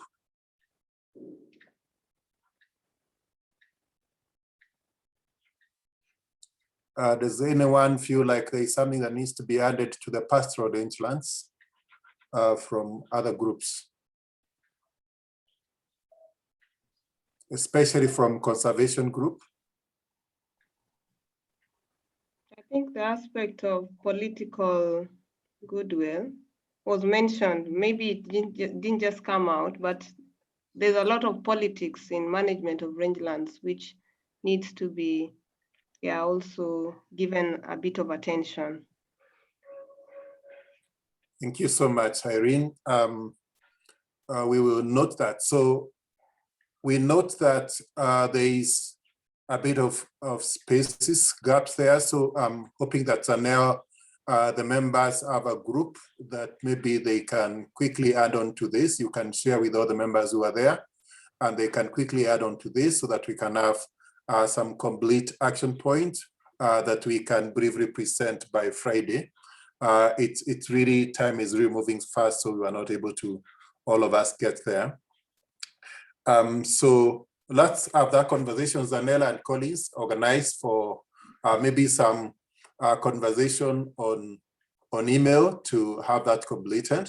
I am seeing some quick hands by James Duver and some other hand, I don't know who has gone. James, quickly. Yeah, thank you, Murioki. I think my question is basically on addressing the drivers of rangelands, which is grazing and community involvement, because we are talking of large material, the grazing land which is being used by everybody. How do you handle how do you bring these communities together to be able to address the overgrazing problems?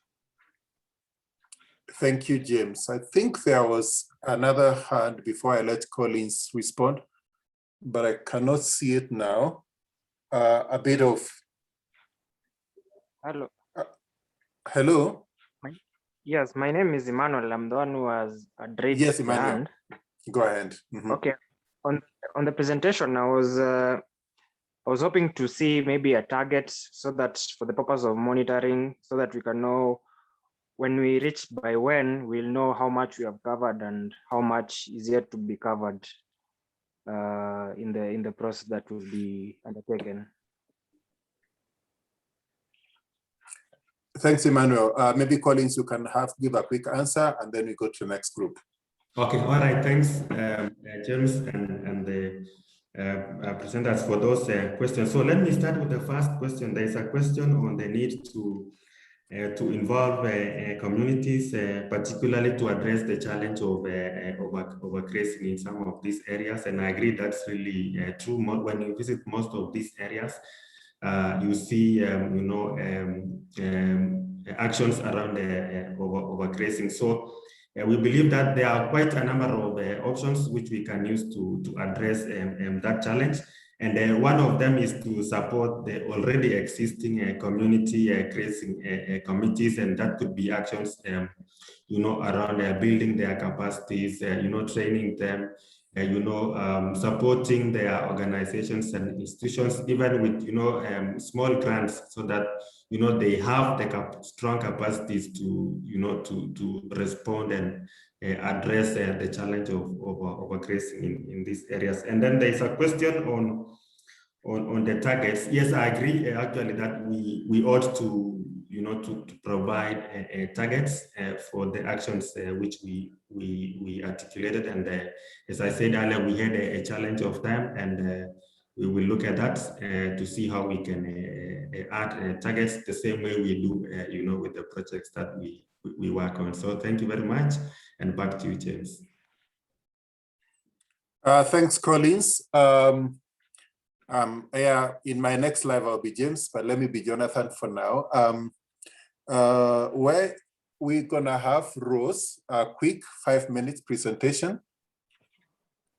Rose? Thank you, Jonathan. And I'm going to give the feedback from the session I was moderating together with my able co-moderator, Dr. Ndufa. And so I'll do the presentation and contribution. I will welcome all members to contribute. So Laura or Frida, kindly share the presentation feedback. I would also want to make a disclaimer that we have quite a number of presentations, actually 2 from KEFRI, and therefore the remaining part of our discussion, we only got to identify issues, the challenges and key points, but we were not able to work on the action plan. But I'm glad that our facilitator has given some opportunities that my team members could get back on the sitting table and come up with an action plan that is going to take us to the next level in terms of forest and landscape restoration. Am I getting Laura or Frida sharing the presentations? Thank you, Frida, kindly. So I was very excited because we had quite an interactive session, and most of our members, we had over 55 members, and we were able to get quite feedback through the participants talking by themselves, but also feedback from the chat box. Just expand it a little bit so that all of us can see. Some of us are challenged with age, and so make it a little bit bigger, Frida. Yes, so as she makes it a little bit bigger, we had the theme was on forest and landscape restoration, and we have almost 6 case studies that was shared right from the 2 apps that KEFRI, the KEFRI app, and also the work that KEFRI has been doing on aerial seeding. And then we have the case study from the Tana River Delta, the work that Nature Kenya has been doing, and WWF, mangrove restoration, the voices of the communities, and these are some of the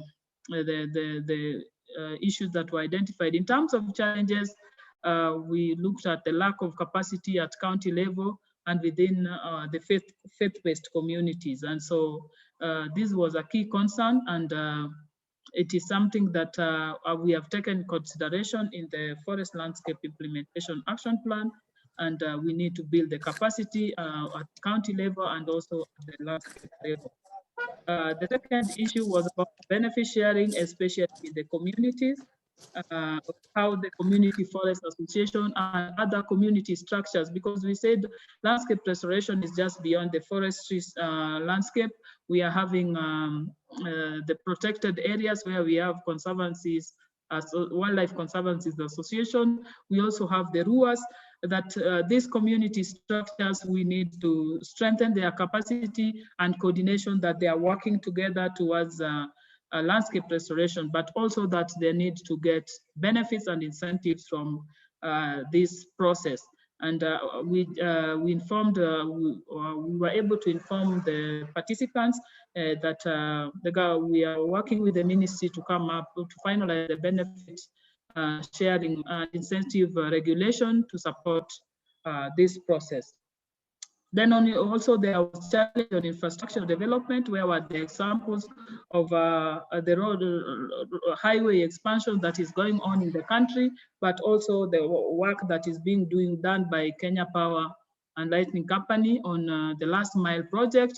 And these we know are also drivers of deforestation. But how do we ensure that we bring in these stakeholders together to support restoration in terms of tree planting along these road buffers, and also even how do they compensate for the areas, the forests that they have acquired for this infrastructural development. So we need to bring partners into place. They need to take responsibility, corporate responsibility, to ensure that our landscapes are restored and protected. And then, of course, coordination among partners. This has been emphasized, and it's a big challenge that was identified by the team. Then go up a little bit so that I'm able to read the key points. So in terms of the key points and outcomes that we were able to tease out from the presentations that were made was that apart from giving the sharing the success stories of aerial seeding that has been a very innovative and cost-effective approach of restoration, we could also share the downside, the challenges or the negative part of it that then could inform learning and also improve in case we are taking this process to the next level. And then there was also the issue of dissemination of research, innovations and technologies, including the K-Free app, so that there is uptake, and this dissemination should also be within our institutional of higher learning and even various institutions that we have in the country, so that there is uptake of the technologies and innovations and even best practices that have been tested and proven. And then the other outcome was on quantity of goods and services. This is talking about ecosystem valuation, and we were informed that there are quite a number of total ecosystem valuations activities going on with different projects in the country, so that we are able to quantify how much we are getting from this landscape, and their inclusion in the national accounting, so that when also we lobby for resources, then we are able to get adequate resources based on the contribution we are having from this ecosystem, this landscape ecosystem. Then how do we quantify aerial seeding success rates? That has been mentioned, and I think we are likely to get a feedback from K-Free, because again, this presentation will be shared again during our monitoring session on Friday, on Thursday. 1 minute, Los. We also have to ensure that counties are buying into and rolling out the restoration implementation. It was mentioned that yes, we have been able to, the counties have been able to sign the tips, but they are not able to roll up into implementation. And this is a key action that we have to bring up the county up to speed to be able to integrate restoration efforts in their CIDPs, and also we support them in implementation of these actions. And then of course there is the integrated data management system for monitoring various work that the stakeholders are doing, because there's so much going outside there. To avoid double accounting, we need to come up with an integrated framework where we can be able to account for all the restoration efforts and resources that are being put in place. And finally, on the app, there are many different apps. How do we harmonize and come up with a friendly app that even individual farmers would be able to use? And support for policy and FLR implementation at county level through ecosystems, service valuation, environmental assessment, and land use planning. So far, so that is the much we were able to do in our groups, but we were excited about the feedback, about the comments, and we will be looking forward to populate the action plan. I think there's some recommendation to mainstream FLR in the county government planning and budgetary processes, build capacity of local communities and organizations to engage in restoration. The other issue is about capitalizing on technology innovations. I've mentioned that issues of restore policies and landscape restoration to improve sharing with various platforms. Yeah, that's also critical, that we create awareness to social media, through digital platforms, so that everybody is aware of what is going on in terms of landscape restoration. Thank you, Jonathan, and back to you. Thank you, Rose. A lot of work done by that group, and I know you're on a lot of presentations, so I can see the struggle you're getting to try to summarize everything.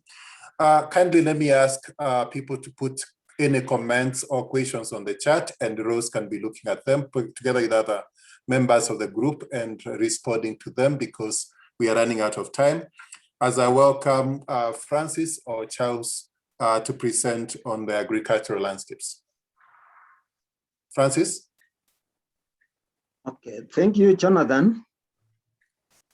We had 4 presentations from Kenya Agriculture Carbon Project, that is by FI Agroforestry. Then we also had 02 Heroes. We had the Green Roads for Water. And then Francis? Yeah, Marion, kindly increase the Zoom because some people are not able to see the size, just maybe to put 220. Thanks, go on, Francis. Yeah, so I was saying, and then the last presentation was on reversing land degradation by economic land degradation, that is ERD. So that was by Mark Susina. Now, maybe because my co-moderator was, you didn't have an opportunity of talking in the other one. Let me just give him an opportunity of presenting this result, but we are there to back him. Sure. Charles. Thank you so much, Francis and Jonathan. Actually, I was the first to present and coordinated half of the session, but I'm happy to be here. So the key challenges that came out were that climate change is an issue that still needs to be tackled, and there's poor youth involvement, landscape restoration, the land tenure arrangement and policy issues and socio-cultural impediments are still there, need to be tackled. Dust is a problem, especially affecting the roadside ecology, flooding, water clogging, erosion, and sedimentation and road damage. So those are the main issues that came up. And the action points were that they're supposed to be multifunctional. Just a minute. Oh, I've lost, let me see. I've lost it. How did I lose that? I've lost it now. You can't see, Charles?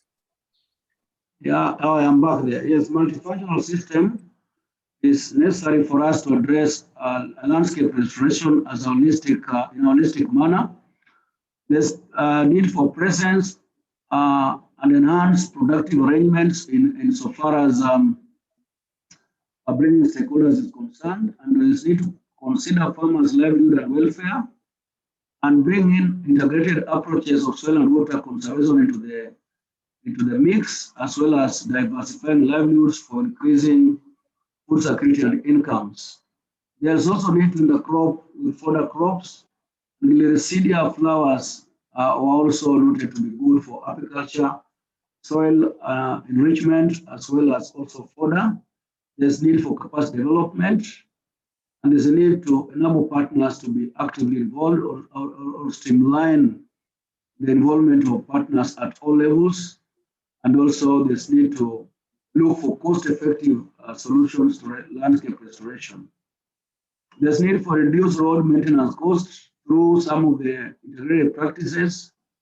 There's need to reduce degradation of the landscapes around the roads, to avoid pollution of the water ecosystems as well as agricultural lands. And there's also need to create economic benefits for communities living around the roads.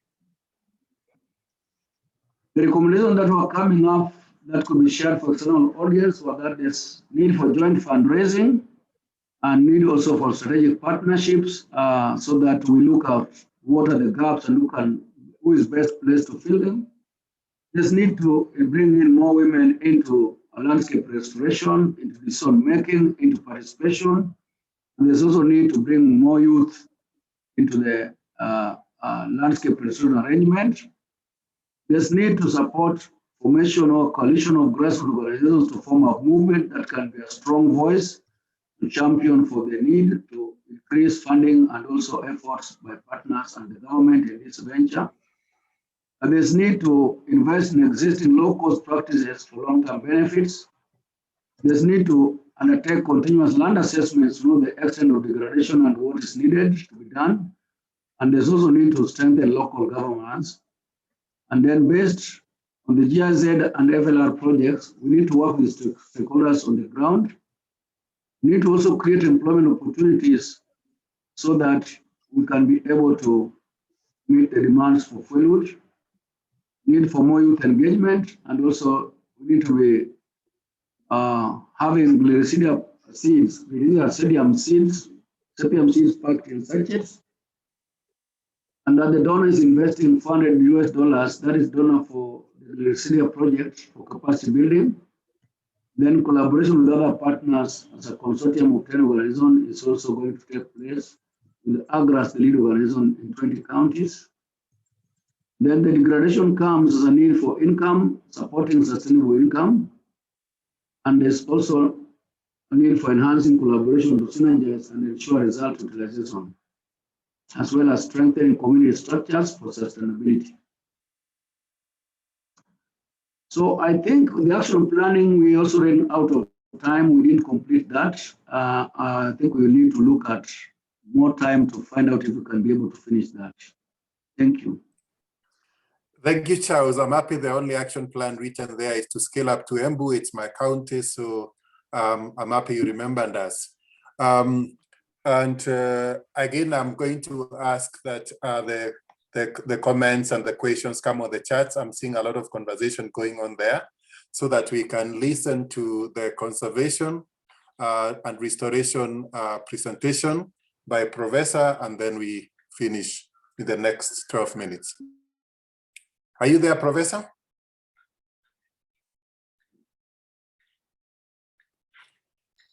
Or George, who is presenting on that group?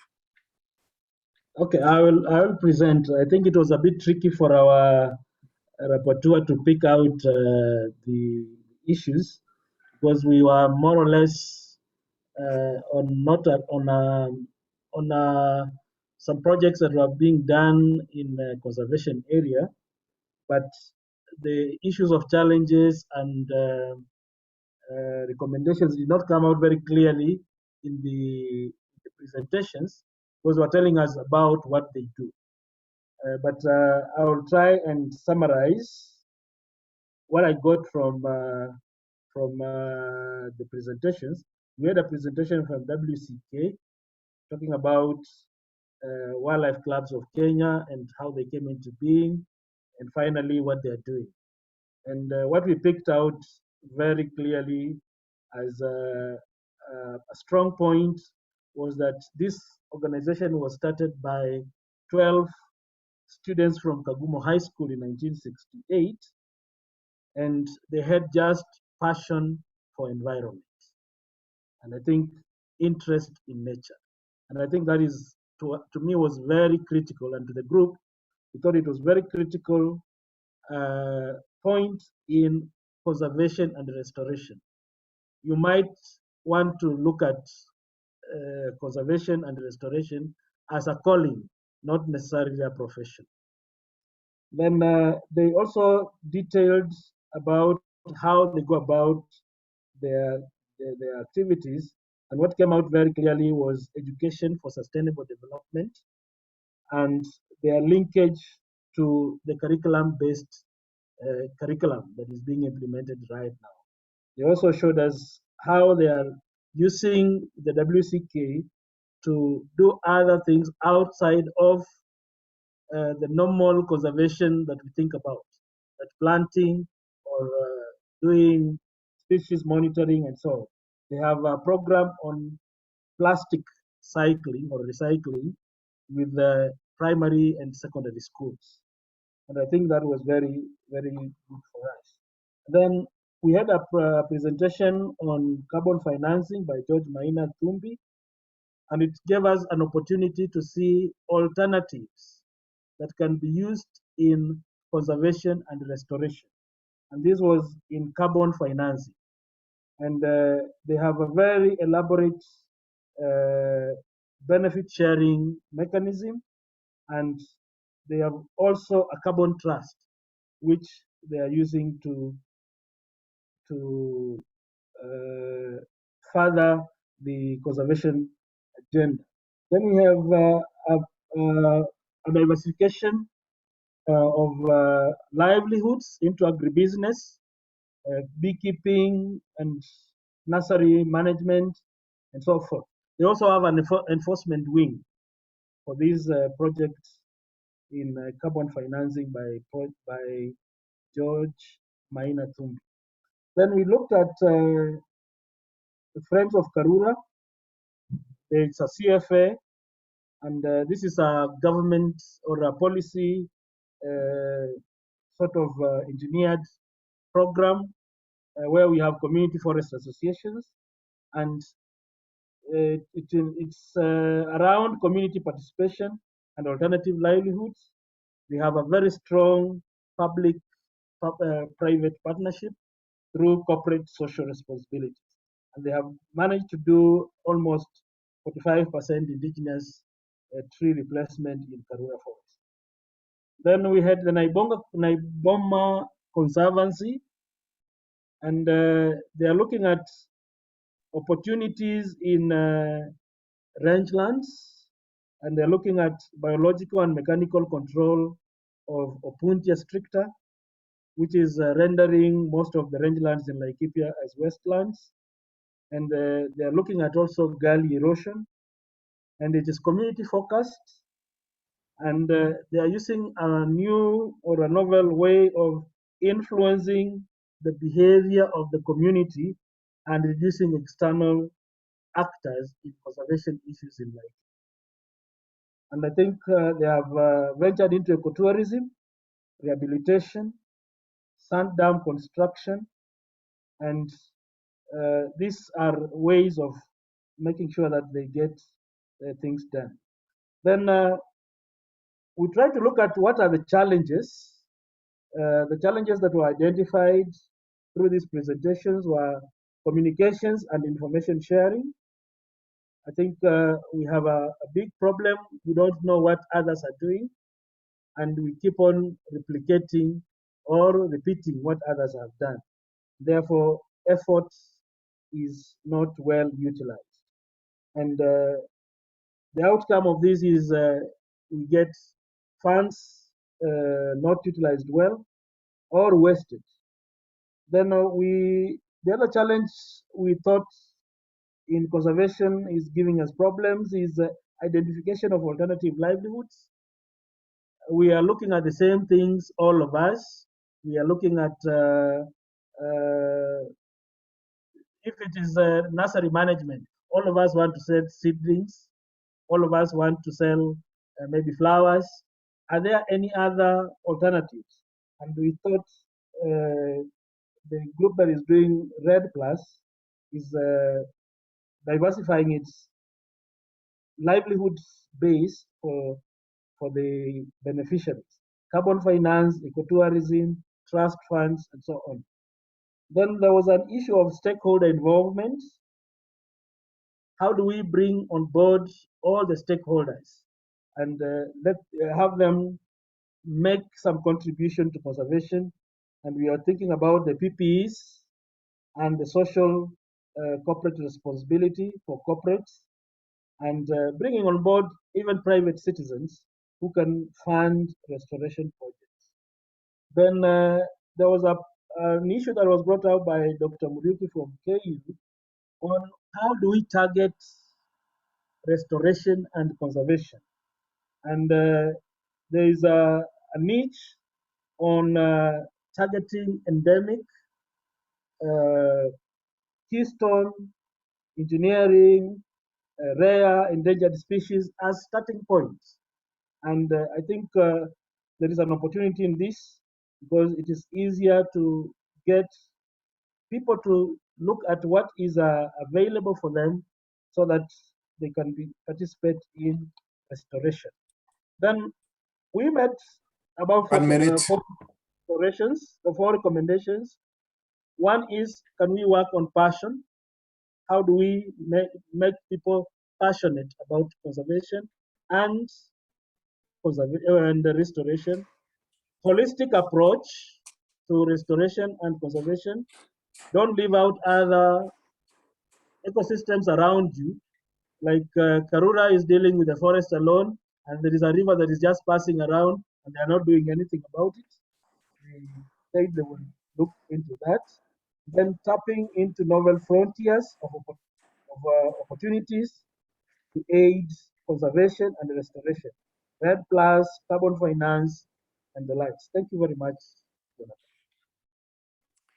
Thank you so much, Professor and all presenters. Now, ladies and gentlemen, I have only 3 minutes of the 4 hours. I can't believe that 240 minutes are actually gone since 9 o'clock. But you also agree with me that we are discussing, I think this is like the whole seminar, you know, we talk, the whole conference, we're talking about approaches for all rangelands. And I think I hear a lot of rich conversations have been going on in the groups. Now, and I worry that the real part was not done well. So I want to suggest a way forward, which I hope I am going to get takers into it.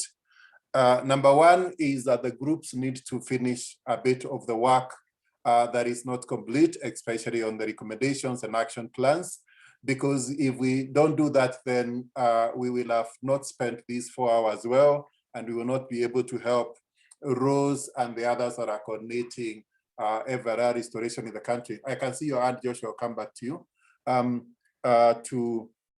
to be able to moderate this well, I mean, to move this well and use these meetings well.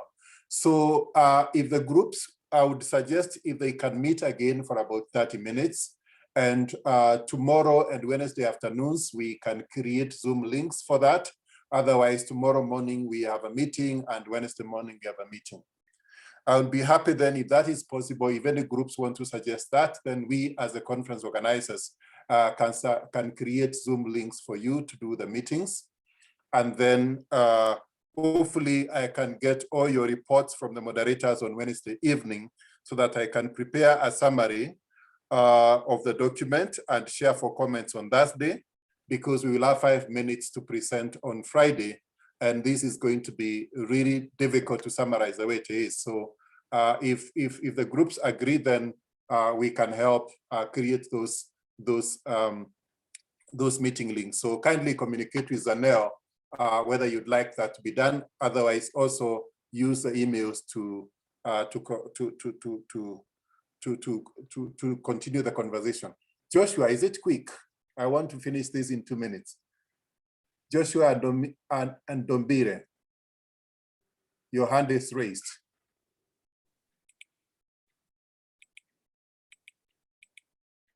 Okay, I think he's gone.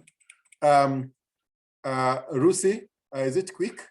Very quick, Jonathan. I'm just echoing your suggestion for the groups to meet and give input. I'm wondering whether we could propose to have a Google Doc emailed, so that should people not be, whatever time is picked, should someone not be available, they can put in where their institution can play a role, because that was one of the key information that we didn't get to capture, and then we can work on target timelines with those available. But I'm just thinking a Google Doc accessible to the different group members might be useful to have a live document over the next 24 hours. Thank you. Thank you, Lucy. I think that's a good idea. So I'll let the moderators communicate with their groups to see what is the best way to have the continued conversation between now and Wednesday evening. And then where you want the Zoom link from us, we can always support you with that. And all the organizers are ready to support you with whichever way you want to do that. Otherwise, as part of the way forward is that when we present on Friday, we want to maintain these groups as action groups to continue this conversation for the landscapes. Rose, is it quick? I'm just wondering, how will we get the membership of this group? Because as we didn't capture it unless the rapporteurs were able to capture it. So we don't have their contacts, and it would be a challenge to meet them or share this information through Google Doc, unless this information is captured. Thank you. Okay, we will see what we can do about that, Rose, and communicate with you. I really want to bring this to a close. Thank you so much, ladies and gentlemen, for the 4 hours of this conference. I know some people did not even sleep well last night. Either they were in Italy or England, and yet you've been able to continue watching, with us in all this, 190 participants. And congratulations to Italy, and best wishes to England for the next one. We want to thank you so much, presenters, for presenting very good presentations, for preparing them and coming to present, and then going again to moderate the sessions. We do not take this for granted. And thank you for those who also presented in the sessions. There were lively discussions there. Thanks to the note takers. We see you are trying to rush against time, but you're able to come up with something. And we want to thank also the organizers. This has been a conversation that has gone on for the past several months, meeting every week. And I think we like what we have seen so far. And above all, I want to give special thanks to Zanel that has been communicating with everyone, coordinating meetings, and making sure we have come this far. That has been a lot of work. It's not only this group she's doing other groups. So it's been lovely, and let us keep this conversation going on, because we want to make this decade of UN decade on ecosystem restoration really work for Kenya and set an example to other countries. So welcoming you to tomorrow's session. Tomorrow we shall be having youth and women inclusion in restoration. And on Wednesday we have movement building and leveraging. We have landscape restoration monitoring on Thursday, and in the morning and in the afternoon, entrepreneurship and business approaches in restoration, and coming back for session feedback and key recommendations and closing on Friday morning. So thank you so much, everyone, and feel free to leave at any time. I want to declare this closed. Asanteni sana.